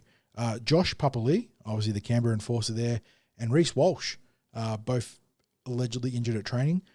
Josh was apparently spotted in a moon boot having rolled his ankle, while I saw the footage of Reece Walsh, quote-unquote, limping off. Geez, if that's a limp for Reece Walsh, then I don't know what happens when I've got a busted up leg and I'm out there stumping along for dear life. I thought Walsh had a very marginally affected cadence to his walk. So if there is something there, not to say there isn't something there, but it doesn't look like it's major. But we have to wait and see.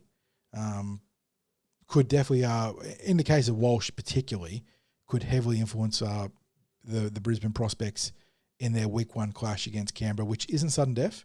When it does go through to a grand final berth, they get the week off next week, while the loser will play the winner of one of the lower bracket finals. So it's not all doom and gloom for either party here, but no doubt that both players would be a considerable loss to the team, although I do think Reece, especially given his really good form recently, would be... Gastro, Peter, yeah. not a bad shout there. The toilet water coming back a week later. But yeah, both teams wouldn't be panicking just yet, but Reece Walsh would be the bigger loss. Yeah, I agree, Jamie. That does scream to me of ducks and drakes, a bit of cloak and dagger, a bit of shenanigans going on. Brisbane and Queenslanders in general. Apologies to any Queenslanders in chat. Yeah, it reeks of Maroons bullshit, which is exactly where I was going in parallel to you. It's a classic. They always go for this one. But they're the two things to really note looking at the early team list news out of those camps in the finals. We know that Melbourne copped it with injuries. Obviously, Jerome Hughes doing his wrist, coming back from a shoulder injury, did his wrist. Obviously, Ryan Pappenhausen also going for concussion. Now, let me just double-check the team sheets because I just want to see if he cleared concussion protocols. No, Nick Meaney named at fullback for the Storm. And they also lose, and no surprises, but they do lose Nelson Asofa Solomono because of his thuggery on the field. Really mean high shot that got him a 3-week sit down. And that actually means that if the Melbourne Storm do prevail over the Bulldogs this week, that Sofa Solomona will not be eligible for the grand final. Because they will, if they win week 1, they only play 3 games total in the finals. So that's definitely something to consider for the Storm. For the Bulldogs, they do lose Jacob Kiraz. Fresh off an extension, he also picked up an injury, while Bronson Sherry and Marcelo Montoya also out. So the backline stocks of the Dogs taking a bit of a hit this week. They've caught in Rina Kama, Tuala, and Blake Wilson to play against the Melbourne Storm. So they've got a bit of a shake-up in the backline there. And yeah, look, Papalii wasn't in great form, I agree. He's been a great player in recent seasons, but this has not been his best run of form. So maybe Nick Meaney can be a more consistent contributor at the back for them.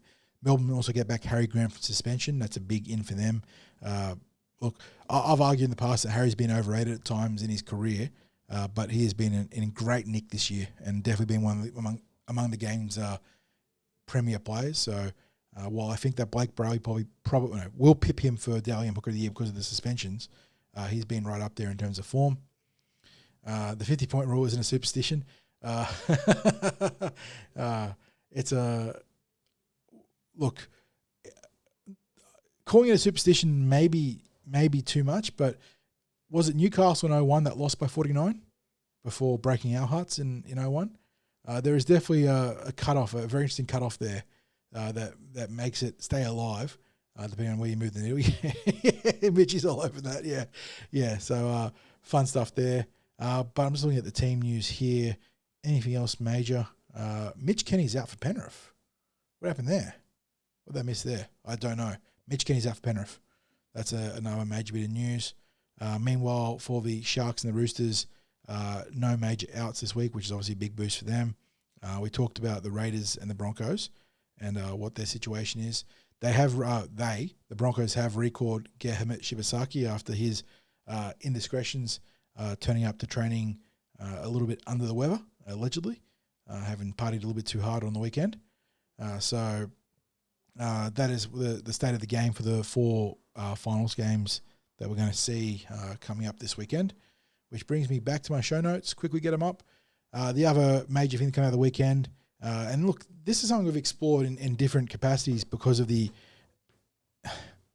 interesting, we've seen executive and discretionary powers used by the commissioners in the past this year, but we've also seen something new from the MRC this year, who delivered a regrading before any sort of contesting of the grade comes, what would have been tonight or tomorrow night, I believe, for Nicho Hynes, who initially had a grade 2 dangerous contact charge for a hip drop tackle or an alleged hip drop tackle on Marcelo Montoya. That led to a big blow-up article from everyone's favourite journalist, Phil Rothfield, Buzz, that then saw, well, I'm not saying Buzz Rothfield deserves direct credit for it, but it did lead to a sensational regrading on Sunday? Was it Sunday the regrading happened? Nicho Hynes had his charge regraded to grade 1, which then takes him from a potential 1-game suspension with the early plea down to a fine with the early guilty plea. And there was no doubt that Nicho was going to fight that charge regardless of the grade 2 initial grading or not. But to have the MRC regrade the charge on the basis of medical testimony from an updated injury report on Marcelo Montoya is wholly unprecedented. And while I do agree, mechanically I don't think that was what conformed to the key goals of or key target areas of what a hip drop tackle has been, at least in the sort of vein that they're trying to eliminate from the game. He did land on the ankle of his knee, but it wasn't a hip drop like set and drop motion. I am a little bit concerned that we've, again, not the first time this year, arrived at the right destination or the right end, but with the wrong process. Neil, I'm with that. That's exactly my thoughts. Didn't think it deserved the grade 2, but the way it was downgraded is dodgy AF. I agree. That is a crux of my thoughts as well. I don't think Hynes deserved the grade 2 charge on that hip drop, but how the MSC got there is really worrying. And the fact that they're now going to consider regrading charges based on medical testimony. The whole point of the process is you're meant to grade on the merits or the mechanics of the action, not the outcome. Because innocuous tackles can lead to a player getting absolutely messed up just by the way of bad luck sometimes. A high tackle that might be relatively soft in the context of the swinging arm could lead to someone's nose breaking or a bad concussion because of a history of concussions. Whereas you've seen some violent swinging arms barely result in a player flinching because that's how football works. Just sometimes there's an offset mechanic or force that means that the blow is deflected. Same for hip drops. Reel me in this one, chat, and again, I'll have to go back and try and find it, or maybe you guys can help me. Kitiona Katonga got 3-month injury, essentially, or a 10-week injury on the back of a hip drop tackle that was missed in the game. Did that get a grade 1 dangerous contact charge? I have to go back and have a gander at that one, or maybe someone can tell me. But again, why wasn't that upgraded when the medical testimony came out that Gideon was going to miss 2 or 3 months of football? Like, if we're doing, Tungo, that's right, Jamie. Yes, it was, yeah. So if we're doing downgrades based on medical testimony now, why aren't we doing upgrades? Like, I don't understand this, and this is very much a case of right result or right outcome, but terrible process, and a whole can of worms being opened that will be conveniently glossed over when it's, when it works for the MRC. So don't like it, even though the right result happened for Nicho. Yeah, he got 1 week, Mitchie. That's my problem, is that how? If we're going to take medical testimony in the positive for Nicho Hynes here, even though he got a trumped up charge initially, then why wasn't Tungo upgraded to a 5 or 6 week suspension? Crazy. Jeremy, good to see you, mate. Glad you could finally catch a live show. I am sorry that there is only one of us here, and it's the lesser half of the gruesome twosome. I don't know if you've caught the show from the start, but Craig is out at the Ken Thornett Medal tonight. He's on the ground giving us updates. So we've run through the reward recipients as they've come out, and I imagine they must be having their dinner right now, or having the final course of dinner, because there has not been any updates for a hot minute. So we are waiting for the major awards in the NRLW and the NRL, while the HNWP hasn't had anything announced yet, so I don't know what the go is there. But as the updates come in, I will keep you guys aware. Kafusi, yep. Dead Set Grub, yep.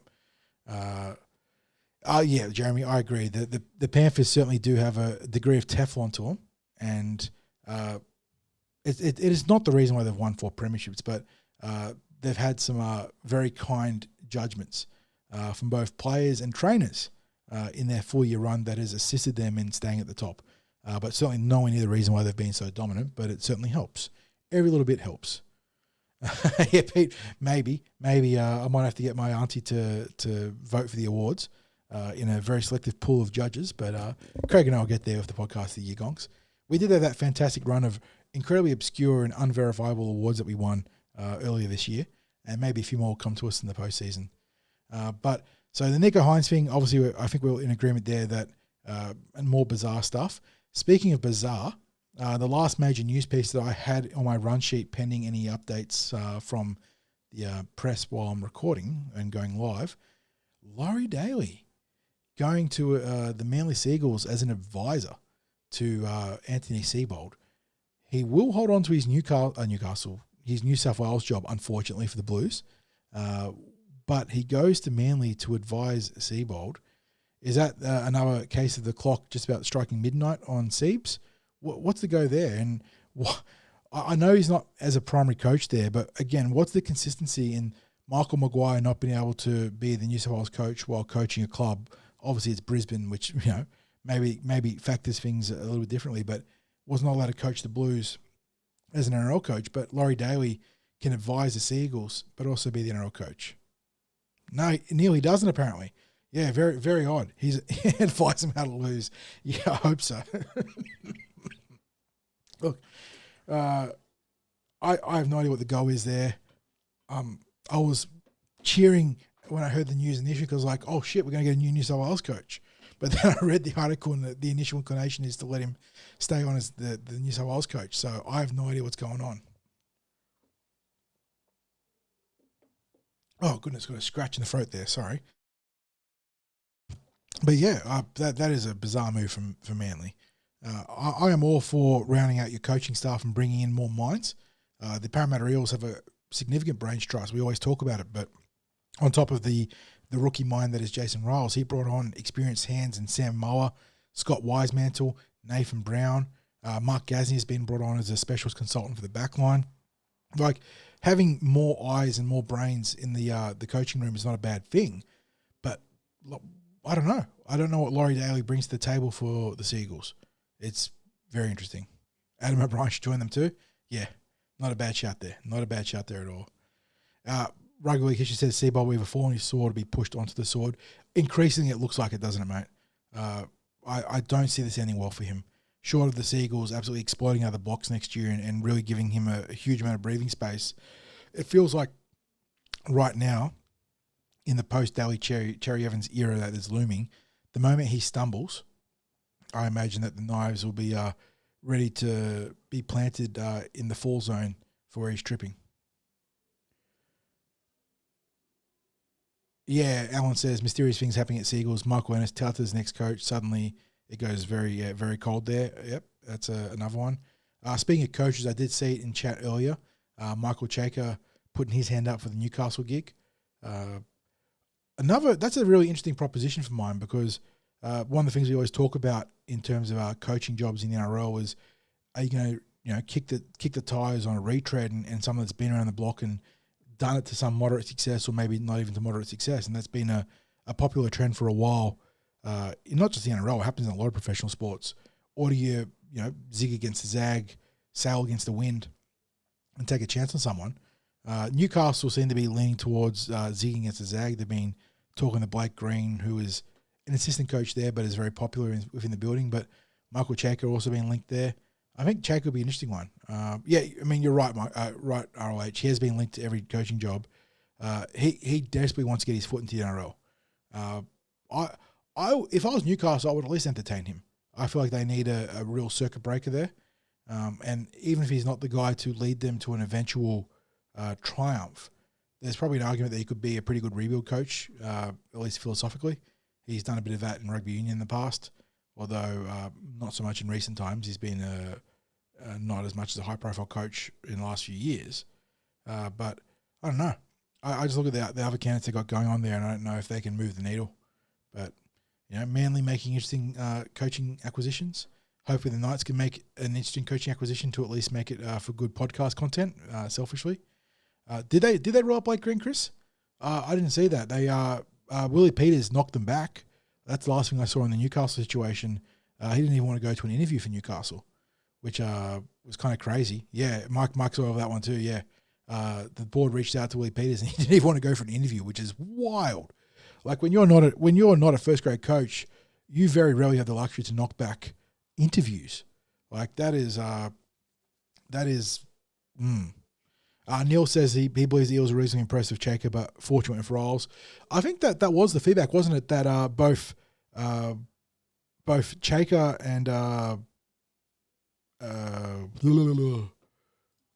I've got the wrong Cronulla Sharks player in my mind. Chaker and what's the other one? Where's the news? Josh Hannay, there we go. Both were relatively impressive in the coaching interview process, the Parramatta Eels, but evidently and thankfully, Jason Rolls was the one that stood out the most. Yeah, Hannay, yeah, Neil, yeah, thank you. Holbrook's been the other player that was other coach that's been linked to Newcastle as one of the front runners. So, yeah, interesting happenings for Newcastle and Manly in the coaching ranks. And like I said, selfishly, both as a content creator on a podcast and as a Parramatta Eels fan that would love to see a couple of rivals sink deep into the mire, I hope that they make some very, very interesting appointments that can lead to some spicy on-field results and content. So, as a Parramatta Eel, we've gone from a lot of like, what the hell is the club doing with the look? And I did not mince words about it at the time. The embarrassing process in which Brad Arthur was moved on from, and like I said back then, and I stay true to now, moving on from Brad Arthur was a perfectly valid decision. But the way in which the club did it was a farce, and then getting the very public knockback from Wayne Bennett. But geez, sometimes you talk about the sliding doors and better off being on the path less trodden. Wayne Bennett, he's been okay for South Sydney. Jason Rolls has come in and like I said, sometimes you zig when others are zagging, or you zag when others are zigging. Jason Rolls has come in here and brought the spring breeze through Parramatta, and really, really promising signs in his first year here. Yeah, Riles refused the Dragons, Chris Hill. Again, you talk about the branching paths of what could have been. Jason Riles could have been coaching the Dragons after signing from last year. He knocked them back and came to Parramatta. So I don't know if you guys are familiar with the ESPN program in America, 30 for 30. There is legitimately an incredible 30 for 30, theoretically in the makings right now in the NRL of all these what ifs with the coaching situations that could have been. Very thankful that Jason Riles is the commander-in-chief of the Parramatta Eels. He has been nothing short of phenomenal in his maiden year or his rookie year as a coach. And, yeah, you don't count your chickens before they've hatched, because, as we know in the NRL, there is no guarantee that you're going to be deep in the finals or winning premierships. But we are as best equipped to make a serious run at the premiership as we have been since the prime years of Brad Arthur from 19 to 22. And with the players coming through and the aggressive and pragmatic approach that Riles has done, not just in recruitment and retention, but in the development of young players, there is every reason to think that we can peak within the next 2 years and make a real tilt at the big dance itself. On that note, we can waffle on for a little bit because I'm waiting for the major gongs here, and I don't want to finish up the podcast and leave you guys high and dry on who's got the gongs. So while we're here, I think Jamie that mentioned at the start. Someone mentioned at the start. We did some Flegg predictions. Let's get the Ken Thornett predictions out of the way while we wait for the results to come in. We do have let's bring up last year's Ken Thornett Medal, so I've got all the official nomenclature correct. Ken Thornett Medal. We have the NRLW and NRL at very least remaining. And I, again, don't know about the Hovenden Women's Premiership. Eels 2024 NRLW Awards. Look at this high-quality production. Okay, so in the NRLW last year, we had... Where is my collated list? Don't give me the pictures. Here we go. We had a lot of awards in NRLW last year. So here is the field last year for NRLW awards. There was Player of the Year. That went to Elsie Abbott. Players Player, that went to Abby Church. The Coaches Award, which is it's the holy trinity of classic awards, isn't it? Players Player, Coaches Award, and the overall Player of the Year. Coaches Award went to Rachel Pearson. Of course, there's a Rookie of the Year gong that went to Rory Owen. So they're the four awards in the NRLW. There were official Harvey Norman Women's Premiership Awards last year too, so ditto for that. We've got Player of the Year, Coaches Award, Community Award, and then the Blue and Gold Army Award for the Fan Player of the Year in the NRLW. So for the Reserve Grade Awards, Lasalio Sitapane took out Player of the Year. Rashay Farmasui, who we saw make her debut before she was injured, took out the Coaches Award. The Community Award went to Mahalia Murphy, and Abby Church was the Fans Player of the Year. So that's your field of awards for this year's NRLW. Let's stick with the top gong because not everyone's going to be fully familiar with the Reserve Grade squad. So NRLW, we've got Rookie of the Year, Coaches Award, Players Player, and Player of the Year. And then ditto for the NRL, where we have of course, the titular Ken Thornett NRL Player of the Year. That went to former Eel Reagan Campbell-Gillard last year. The Nathan Hindmarsh Players Player was Quint Gufferson. Ditto for the Jack Gibson Coaches Award. That also went to the King. So he picked up the double there. While the Rookie of the Year, it's all former Eels last year. Eric Grove Senior NRL Rookie of the Year was Blaze Talangi. Meanwhile, we've had the Community Award given out. We've had the BGA Award given out. The Community Award, as mentioned, went to Jack the Ripper Williams, while Izara Yongi took out the Fan Award for the BGA, the Blue and Gold Army NRL Award. And we had the Cup and Flegg things announced already. So let's go for what chat's saying. We've got Mitchie saying Yongi getting the Coaches Award.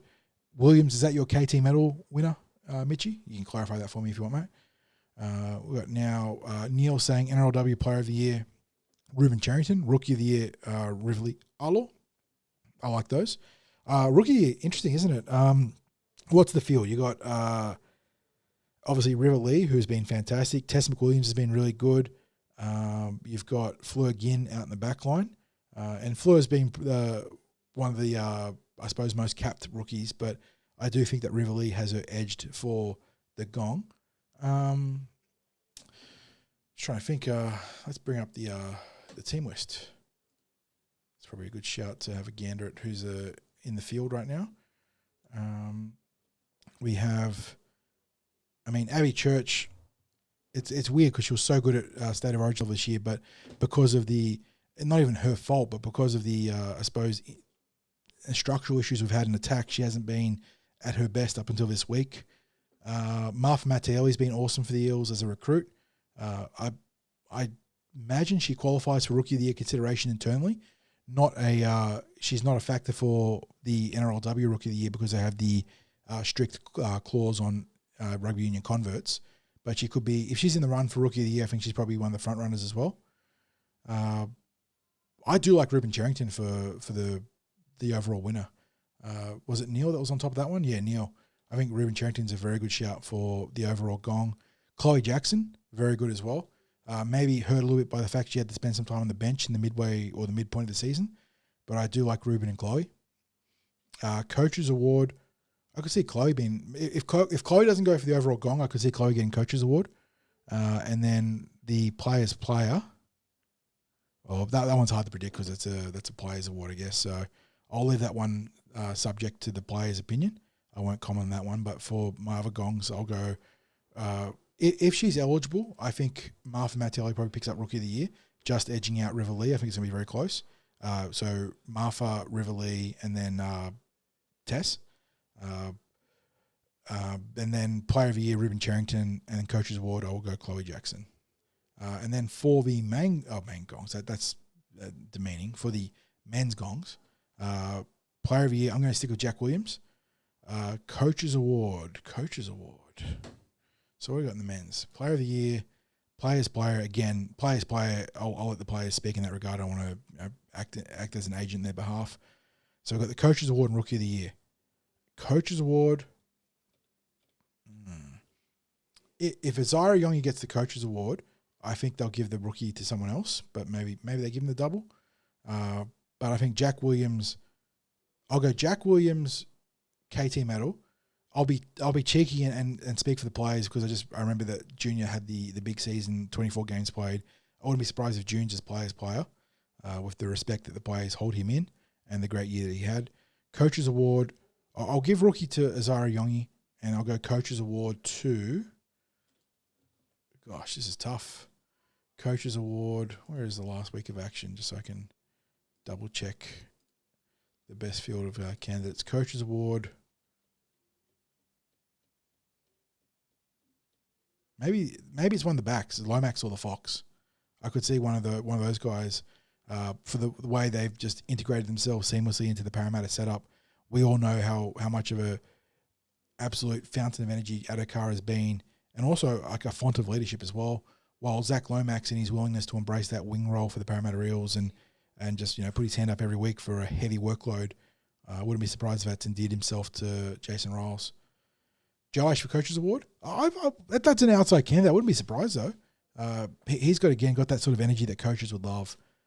He's in the same column as Adokar, and given how much Riles holds Adokar in esteem, having gone after him as a earmarked recruit amidst all the controversial circumstances which is a part of Canterbury, I wouldn't be surprised if there's a lot of time for Joash there from the coaches. Let's go through the candidates from the field here. Neil says KT going to Iyongi. Riley Smith for rookie. Yeah, good shout there for Riley Smith too. Players Player Jack. It's going to be hard pressed to find a bad set of suggestions, I think, but that's a very good one, Neil. We got Chris Hill saying Abby Church for Players Player in the NRLW. Another good shout there. Carl saying Iyongi for rookie. Jack Williams for coaches. Iyongi for the KT, getting the big double. Is there an Eel that got the rookie KT double? That would be a great bit of trivia to go back and look at because that's a pretty impressive double if he does get it. And Carl rounding out his awards with Players Player going to Riley Smith. Good set of candidates there, mate. Jamie says Riley for rookie. KT going to Yongi, Players Player. Josh Adokar, Coaches Williams. Very, very solid pool of players there as well. Peter Z says Coaches Award, Walker. Dylan Walker's a very good shout. The only thing that would count against Walker, and it's the coach's gong, so there's a lot more room for it to, not corners being cut or anything like that, but for some bias to creep in, is the fact that he joined the Eels after about 2 months of being played. But Walker was such a huge pickup for us, and that's a great shout for coaches. Coaches gone because our turn and form really came into alignment. It wasn't the only factor because there was a lot of things about the systems being installed and players finding their feet. But there is no doubt that the acquisition of Dylan Walker was a huge turning point in the overall form of the squad. Michael Formosa says the Fox for Coaches Award, another strong candidate there for the Coaches Gong, 100%. Chris Hill says Josh definitely had the best post-try dancers. Look, I know we talk about how good the Fox is as a teammate. If there was a candidate for best hype man, best offsider for the Parramatta Eels this year, I think that Josh takes it from the Fox in a canter. Every time the Eels scored a great try, Josh was just in the background, losing his mind, cheering on his teammates from about a metre away. He was the ultimate hype man for his teammates this year. Mitchie handing out an award that's not there, but I do respect it. Most improved going the Hopgood. Yeah, you guys know how critical I was of Jermaine's form this year for a good stretch in the first couple of months.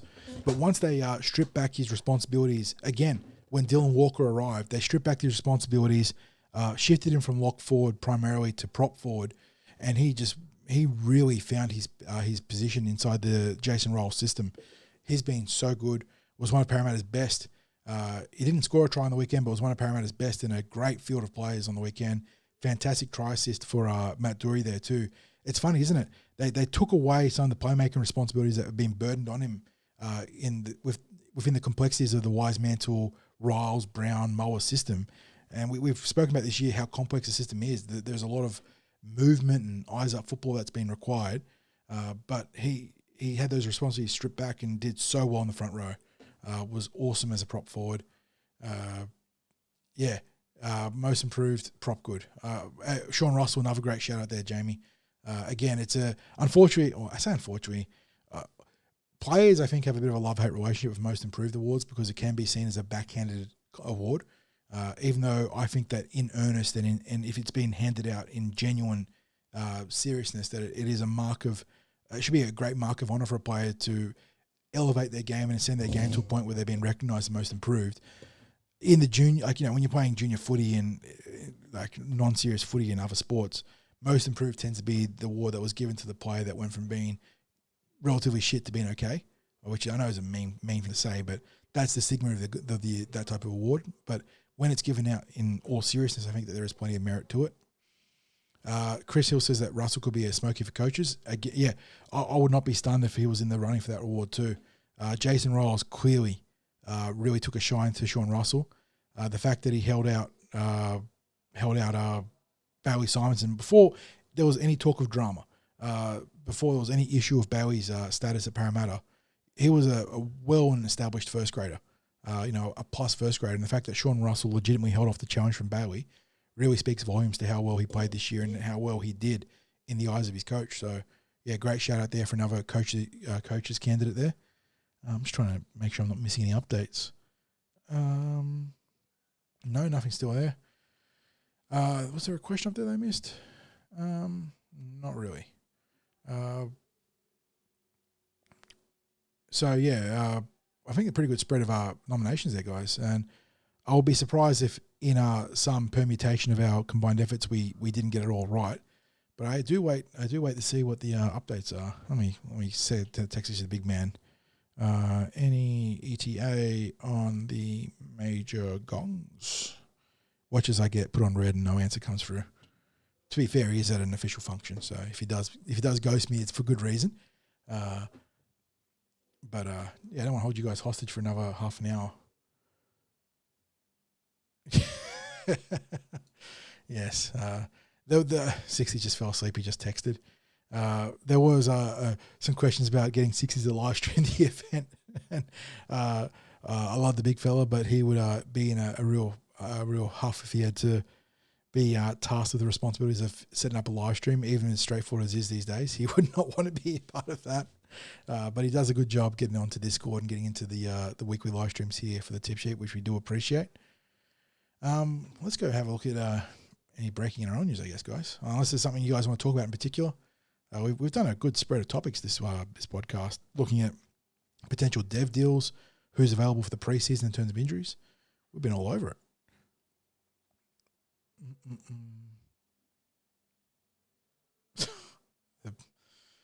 I don't know if you guys what is this? I don't know if you guys read the Batuta Advocate, which is a great piece of satirical, quote-unquote, news. But according to the Batuta, Michael Maguire has ordered the entire Brisbane Broncos squad to bathe in the urinals at Red Hill Leagues Club ahead of their final against the Canberra Raiders, since it worked wonders for Reece Walsh. Hopefully it works for the rest of the squad. Always great satire there from Batuta. Clark asked about any rumours of potential signings. It's all quiet on the Western Front for the Parramatta Eels right now. I have not heard lickety split. What was our last major rumour that we were tied to? I know that the Jake Averillo rumour has been doing around not in the media, but has been around the traps, at least in chat. We were linked, tangentially to players like Tino and whatnot. Yeah, Alan's all over that. Yeah, any truth of the rumours about Averillo coming to the Eels? I myself have not heard anything. I myself have not heard anything on that front, Alan, but I'm not the rumour man. Craig is more beholden to hearing any happenings when it comes to player transactions, although obviously he tends to be respectful to the club and will hold that close to his chest unless he can share it. I do get the odd piece of mail here and there, but have not heard anything about Averillo. Jamie, that's a perfectly fine question, mate. Jamie does remember that I did feature on a second Parramatta podcast for a long time, the Para podcast with the two Hamishes, Ham and Hamish, as well as Birdie. And unfortunately, what happened was, as unfortunately is one with real life in general, a lot of the boys got really busy. Hamish, the primary host, got real busy. Ham also had a promotion at work that saw him be a lot busier with his schedule towards the early parts of the day, which meant he didn't have the time later in the day to record because he was real busy, real fatigued from work. And then Birdie, me and Birdie were the sort of two holdovers from that, and it felt a bit unfair to carry on with just the two of us. So that is what happened with the Para podcast. It's unfortunate. I had a blast because obviously it was a fair bit looser than what we run here on the tip sheet. The boys getting into some crazy rants and getting real loose when the Eels were good or bad. But yeah, well, we can just celebrate the 4 or 5 years we had in that podcast for all the good times. And unfortunately, maybe there'll be I did float the idea of the boys of coming on to this podcast every now and then, but again, they're so busy that it's kind of hard to match up our schedule with theirs, and I don't want to press them and sort of coerce them into coming on when they're very busy with their lives. Yeah, yeah. Birdie and Ham's blow-ups were so good, Clark. Look, I'm good mates of all of them, and I see Ham all the time at the juniors and reserve grade, and I would love to have him on the podcast. He'd be great value. He is one of the few people that I trust with Junior and Reggie's evaluation beyond myself and Craig, given how much time we invest. He is right up there with us, so I would love to have him on there. Mitchie, that's a good question. Let's go cross code here. Mitchie wants to talk about a bit of F1. Oscar Piastri got done with team models on the weekend. I don't know how many F1 fans are in chat right now, but for those that are, McLaren are the runaway constructors champions this year. They've got the best car on the paddock by miles, and it's a shootout between the Australian Oscar Piastri and their British darling Lando Norris.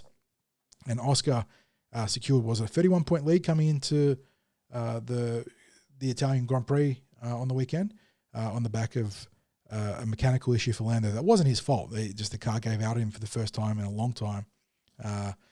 And Oscar had a very healthy lead on the back of that. But coming into Monza this weekend, there was some controversy because while Lando ran ahead of Oscar for the majority of the race, 2v3, Max Verstappen was the runaway winner of the race. They gave pit priority to Lando Norris, which is the right thing to do because he had track priority, which is fair. But Lando chose to pit second to head off the threat of a safety car, hurting his ability to finish ahead of Oscar. And what happened was Oscar got an incredible pit stop from his crew, 1.9 seconds, and Lando, for no fault of his own, got a really shit pit stop with the wheel gun stalling, and it took him nearly 6 seconds to get out of the pits. Oscar was flying, came out in front of him, and it led to the drama of team orders forcing Oscar back to third, ceding the position to Lando. And the drama came in that Papaya rules is the unofficial rule set they have between the drivers that they don't disclose to the public, but it's a set of parameters in which the drivers have to obey on the track in order to guarantee that McLaren have success. But apparently, per Oscar's comments, bad pit stops don't fall within the parameters of always the comments he made during the race. They don't fall within the parameters of Papalii rules. So there was a lot of drama about that. It cost Oscar a 6-point swing in the championship, because if he'd won, he would have gone +3 on Lando, but instead he finishes -3 behind him. So that's a potential 6 points there lost, even though it's just 3 points net right there. He could have been 6 points better off. So a lot of drama in the racing community about that one. In a vacuum, I was okay with the call, Mitchie. What did annoy me was that where, kind of like with the right result with bad process we were talking about earlier, where did McLaren draw the line? Earlier the year at Silverstone, Piastri copped a lot of bad luck, 2 yellow flags, 8 into a monster lead he had on a wet Silverstone course, and forced him to make multiple safety car restarts that led to him getting a penalty for a reckless brake during the safety car restart, got him a 10-second penalty. And at the time, he argued that if McLaren felt the penalty was unfair, and they did, that they should give the place back between Oscar and Lando, because the 10-second penalty put Oscar behind Lando. And McLaren said, no, just go racing. So what's the difference between a bad pit stop and a bad penalty? If McLaren did truly think that the penalty was bad, I don't know. And this is all the drama that's going around there. As it stands, a big if there is no mechanical failure for Oscar, he is still the heavy favourite to take out the World Championship in F1.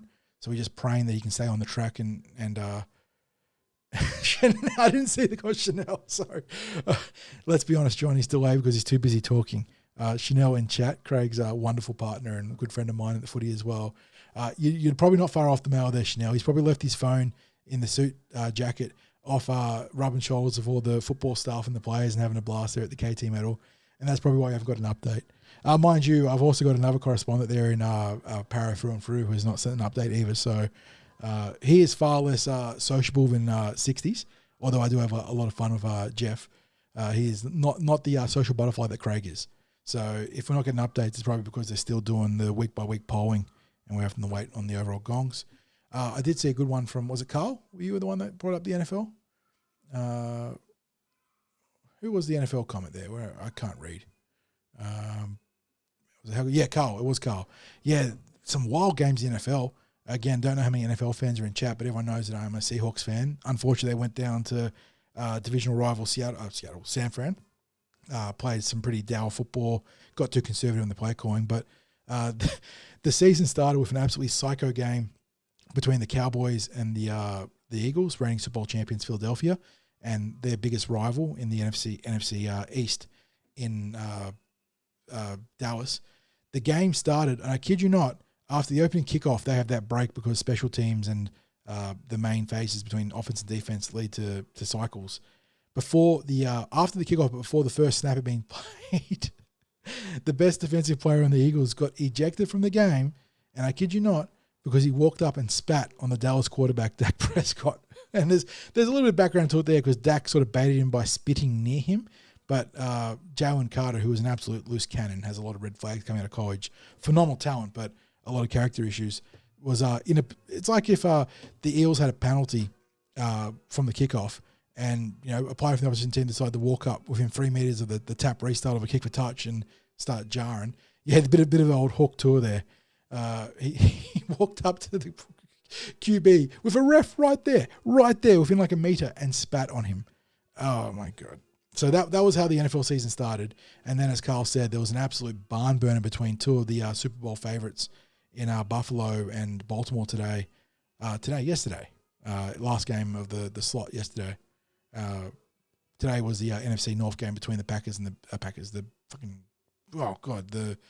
Bears and the Vikings. God, my brain's melting down. Yeah, yesterday was a crazy game. Was it 15 points, Carl, that the Ravens were up with going deep into the fourth quarter, and then just an insane sequence of events led to Josh Allen getting them home, getting the Buffalo home. Oh, we got updates. Okay. Craig did get back to me, Chanel. Just starting now. It's the home stretch. So we do start with an award that does not go to a footballer, the Club Person of the Year. So people might not be familiar with the individual here, but it goes to Ashley Evans, Let me just see. I've got an image here. So that's the Michael Cronin Club Person of the Year. I'm not sure in what capacity. Craig might be able to update me there, but well done to Ashley, because the Club Person of the Year always goes to a. I mean, I can't speak for the entire history of the award, but the people that I've known that have gotten it have been phenomenal contributors to the club, whether it's been in a professional capacity or a volunteer capacity. There's been so many fantastic servants of the blue and gold get recognised for that gong. Just trying to see if I can, if there is an official capacity in which she's linked to the club. Give me one sec, because I do want to give her a deserved shout out. I believe she's the head of marketing and digital, it looks like, per her LinkedIn profile. So there you go. I don't know if that's an up-to-date thing. It looks like she is head of marketing and digital. So I don't know what her pathway was to that at the club, and there's a good chance that she's done other important roles there too, because it tends to be as much a lifetime contributor award as anything else. But well done to Ashley. If the option was between steak and salmon, Chris, then there is no, and Chanel can back me up here, there is no way Craig took the salmon. He would have looked to have flipped that to someone. He would have been a steak man 100%.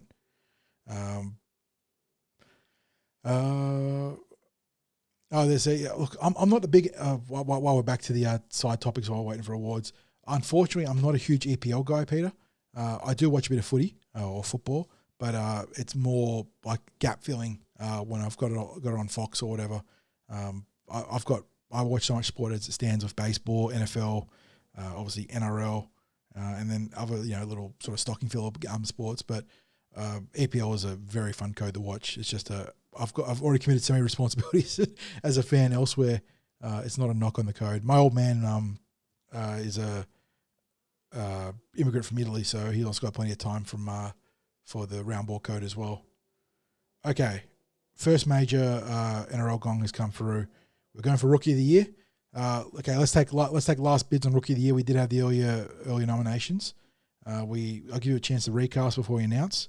But the Rookie of the Year, the Eric Grove Senior Rookie of the Year, has been handed out.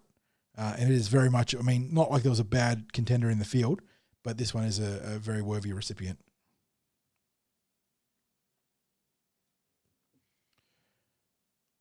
So, Chris with Zara Yongi. Any other contenders in the field, boys? Anyone want to get on Riley Smith? Obviously, we got other contenders too, like Sam Tuivasa, but unfortunately, I think Sam's a bit of a dark horse compared to the regular fixtures of first grade in Iongi and Riley. We're getting a split field here. Chris Hill, the two Chris's going for Iongi. I like being in alignment there. New alias going Riley. The winner of the Eric Grove Senior Rookie of the Year is the fullback, Isaiah Iongi. So he takes out the first major gong for the NRL squad. Well done. I mean, like I said, this might be Parramatta's best field of rookies we've maybe ever had, or at least NRL era. Like we've obviously had incredible rookies individually. Jared Hayne, Chris Inu, Fleddy Mateo, that entire run of supreme talents we had there. What is the let's go look at the do we have a collative Rookie of the Year? I don't know if the Eels have the Rookie of the Year award as like its own entity on the website. But, that is a spicy player's player. Oh, alrighty. So, yeah, well done to Isaiah Yongi for the Rookie of the Year gong. The player's player is in, and we weren't close, guys. I mean, it's not a matter of talent level for this guy, but availability, I thought, would have curtailed his ability to be player's player. But again, you talked about the esteem which Junior Barlow has held within the squad. I guess there is one player that could transcend the status that he has at Parramatta.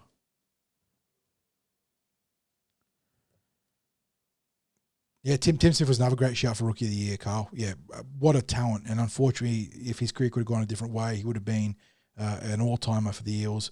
And the great link between this player in Mitchell Moses, the player's player, and Peter Sterling. But yeah, Mitchell Moses, player's player. Oh, Neil, what a gun. Kalepi Tanganoa, Manu Ma'u, Daniel Alvaro, Bevan French, Mike Acevo, Andrew Davey, Hayes Dunster, Kai Rodwell, Wirra McGregor, and Blaze Talangi. Yeah, I mean, that goes back to 2013, and obviously in the late 20s, late 2000s, there was the players I mentioned. Yeah, Mitchell Moses, player's player. So, again, the esteem in which he is held by his peers to play, What did Mitchell Moses play this year? Mitchell Moses, NRL.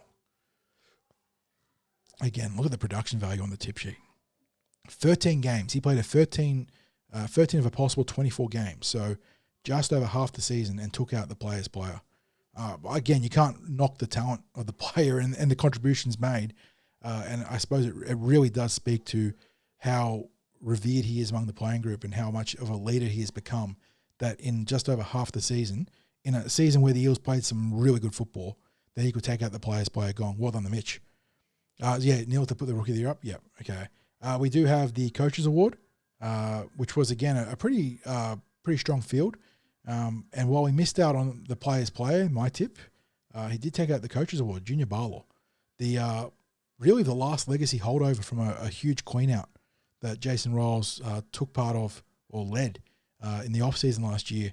We fared well, Quinton Gufferson, Reagan Campbell-Gillard, Micah Sevo, and obviously this year they continued with the likes of Sean Lane, Bryce Cartwright, Ryan Madison, although could be coming back, but did depart the club for at least a window. Junior was the last really tenured forward or senior player outside of Mitchell Moses to stick around, transform his game under the new stewardship, slimmed down, and the versatility of his, I spoke about it, but the versatility in which he played this year, at the start of the year, shouldered all the load, had the real vintage Junior Barlow games where he would run for 180, 200 metres and make 30 tackles and have huge involvement, and then transitioned into still a very impactful role, but chose his moments and didn't have to do 200 metres a game, but would do 100, 120, 130 with quality offloads. Mitch and Junior Jeremy, definitely both of them candidates for that growth and leadership. And Mitchell in particular, as you mentioned, I always thought that giving him the C could be the making of him. And I think that there was the right time in his career to really inherit the captaincy, whether Gufferson had been moved on or not. If Gufferson had transitioned to that Dylan Walker role that the club envisioned earlier in the year, I would have still pushed for Mitch to be the captain. Really is taking his game to another level. So they're the three awards. Craig does send me a message saying that it could be a while before the KTM is announced. So I might let you guys go then because, oh my God, I've been yapping to you guys for 2 hours by myself. I am so sorry. You guys have been wonderful. It's been a great chat, actually. I don't want to keep you guys around for however long. It could be another hour. KT Medal could run well past 10 o'clock. So, Triple H Royal Rumble 2002 Askin Tunes. The other comparison, I don't know if you guys have seen the image of Junior for Sledgehammer. It is peak. The other, and this is another obscure reference. I don't know how familiar you guys are with Korean media. I'm not massively on the Korean, like I don't watch K-dramas and whatnot, but I don't know if you guys have seen like Train to Busan, the zombie movie that came out of Korea. There is an actor that, I kid you not, is like Junior's like brother from another Korean mother, Ma Dong-suk. Excuse me if I got that wrong, Ma Dong. He plays a gangster in a movie called fittingly, The Gangster, the Cop, and the Devil, where, hang on, let me go see if I can find that image. I want you guys to see this. I'll put it in chat if I can find it. Where he's a tatted up, I don't know what they call him in Korea, but Yakuza equivalent. And I kid you not, it's like Korean Junior Barlow. It is perfect. I need to find the, here it is. There we go. Let me go put this in chat. Copy image link. Oh no, is that one of those weird? No, it's not. Is that, yeah. It's freaking Korean Junior Barlow. When I saw him in the dressing rooms with the sledgehammer over his shoulders, this is what I thought. Instantly went, oh my goodness. Not like A, Triple H with the sledgehammer, but B, this famous Korean actor.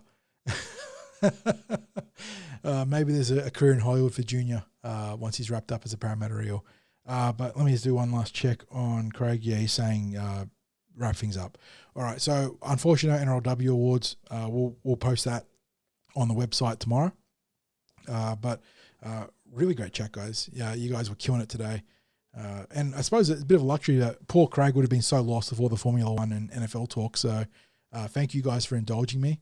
Yeah, put a bit on him and it's Junior. It is his brother from a Korean mother. I kid you not. It's so good. It's like I joked about it with some of my mates in a footy chat I don't know if you guys are familiar with the Office meme. Was it Pam from The Office, where corporate needs you to find the difference between the two images? They're the same picture. It's the same picture. Korean Junior and Samoan Junior. But yeah, let's wrap things up on that note. Really fun podcast, guys. Thank you for putting up with me for nearly 2 hours. You guys, as always, phenomenal. Big shout out to the sponsors, as always. Parramatta Leagues Club has been the home of the Eels and the home of the Tip Sheet when we've been out of our home studios on game day. Had a blast with the pre-game shows this year. The crowd for Sunday was awesome. I know I saw a few of the regulars in chat there. Carl came up and said hello, and a couple others as well. It was such a great precursor to the crowd at CommBank. It was bumping at stairways, and then the energy at CommBank was the exact same stuff, but even better. So thank you, everyone, to attending our regular season broadcasts. Obviously, we farewell the NRL and the Jersey Flegg, but there is still football to talk about in the NRLW, the HNWP, and the New South Wales Cup.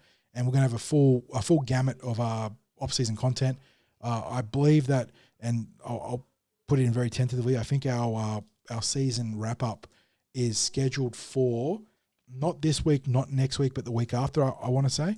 I think Craig's lining up a guest or two to get on board to break down all the footy. So pencil that one in for about 3 weeks from now. And obviously, in the meantime, we'll have plenty of content, both podcasts and on the website. And in lieu of the big fella, I know when I do it, it's a little bit cheaper, but I'll give him his shout out and say, go you mighty Eels.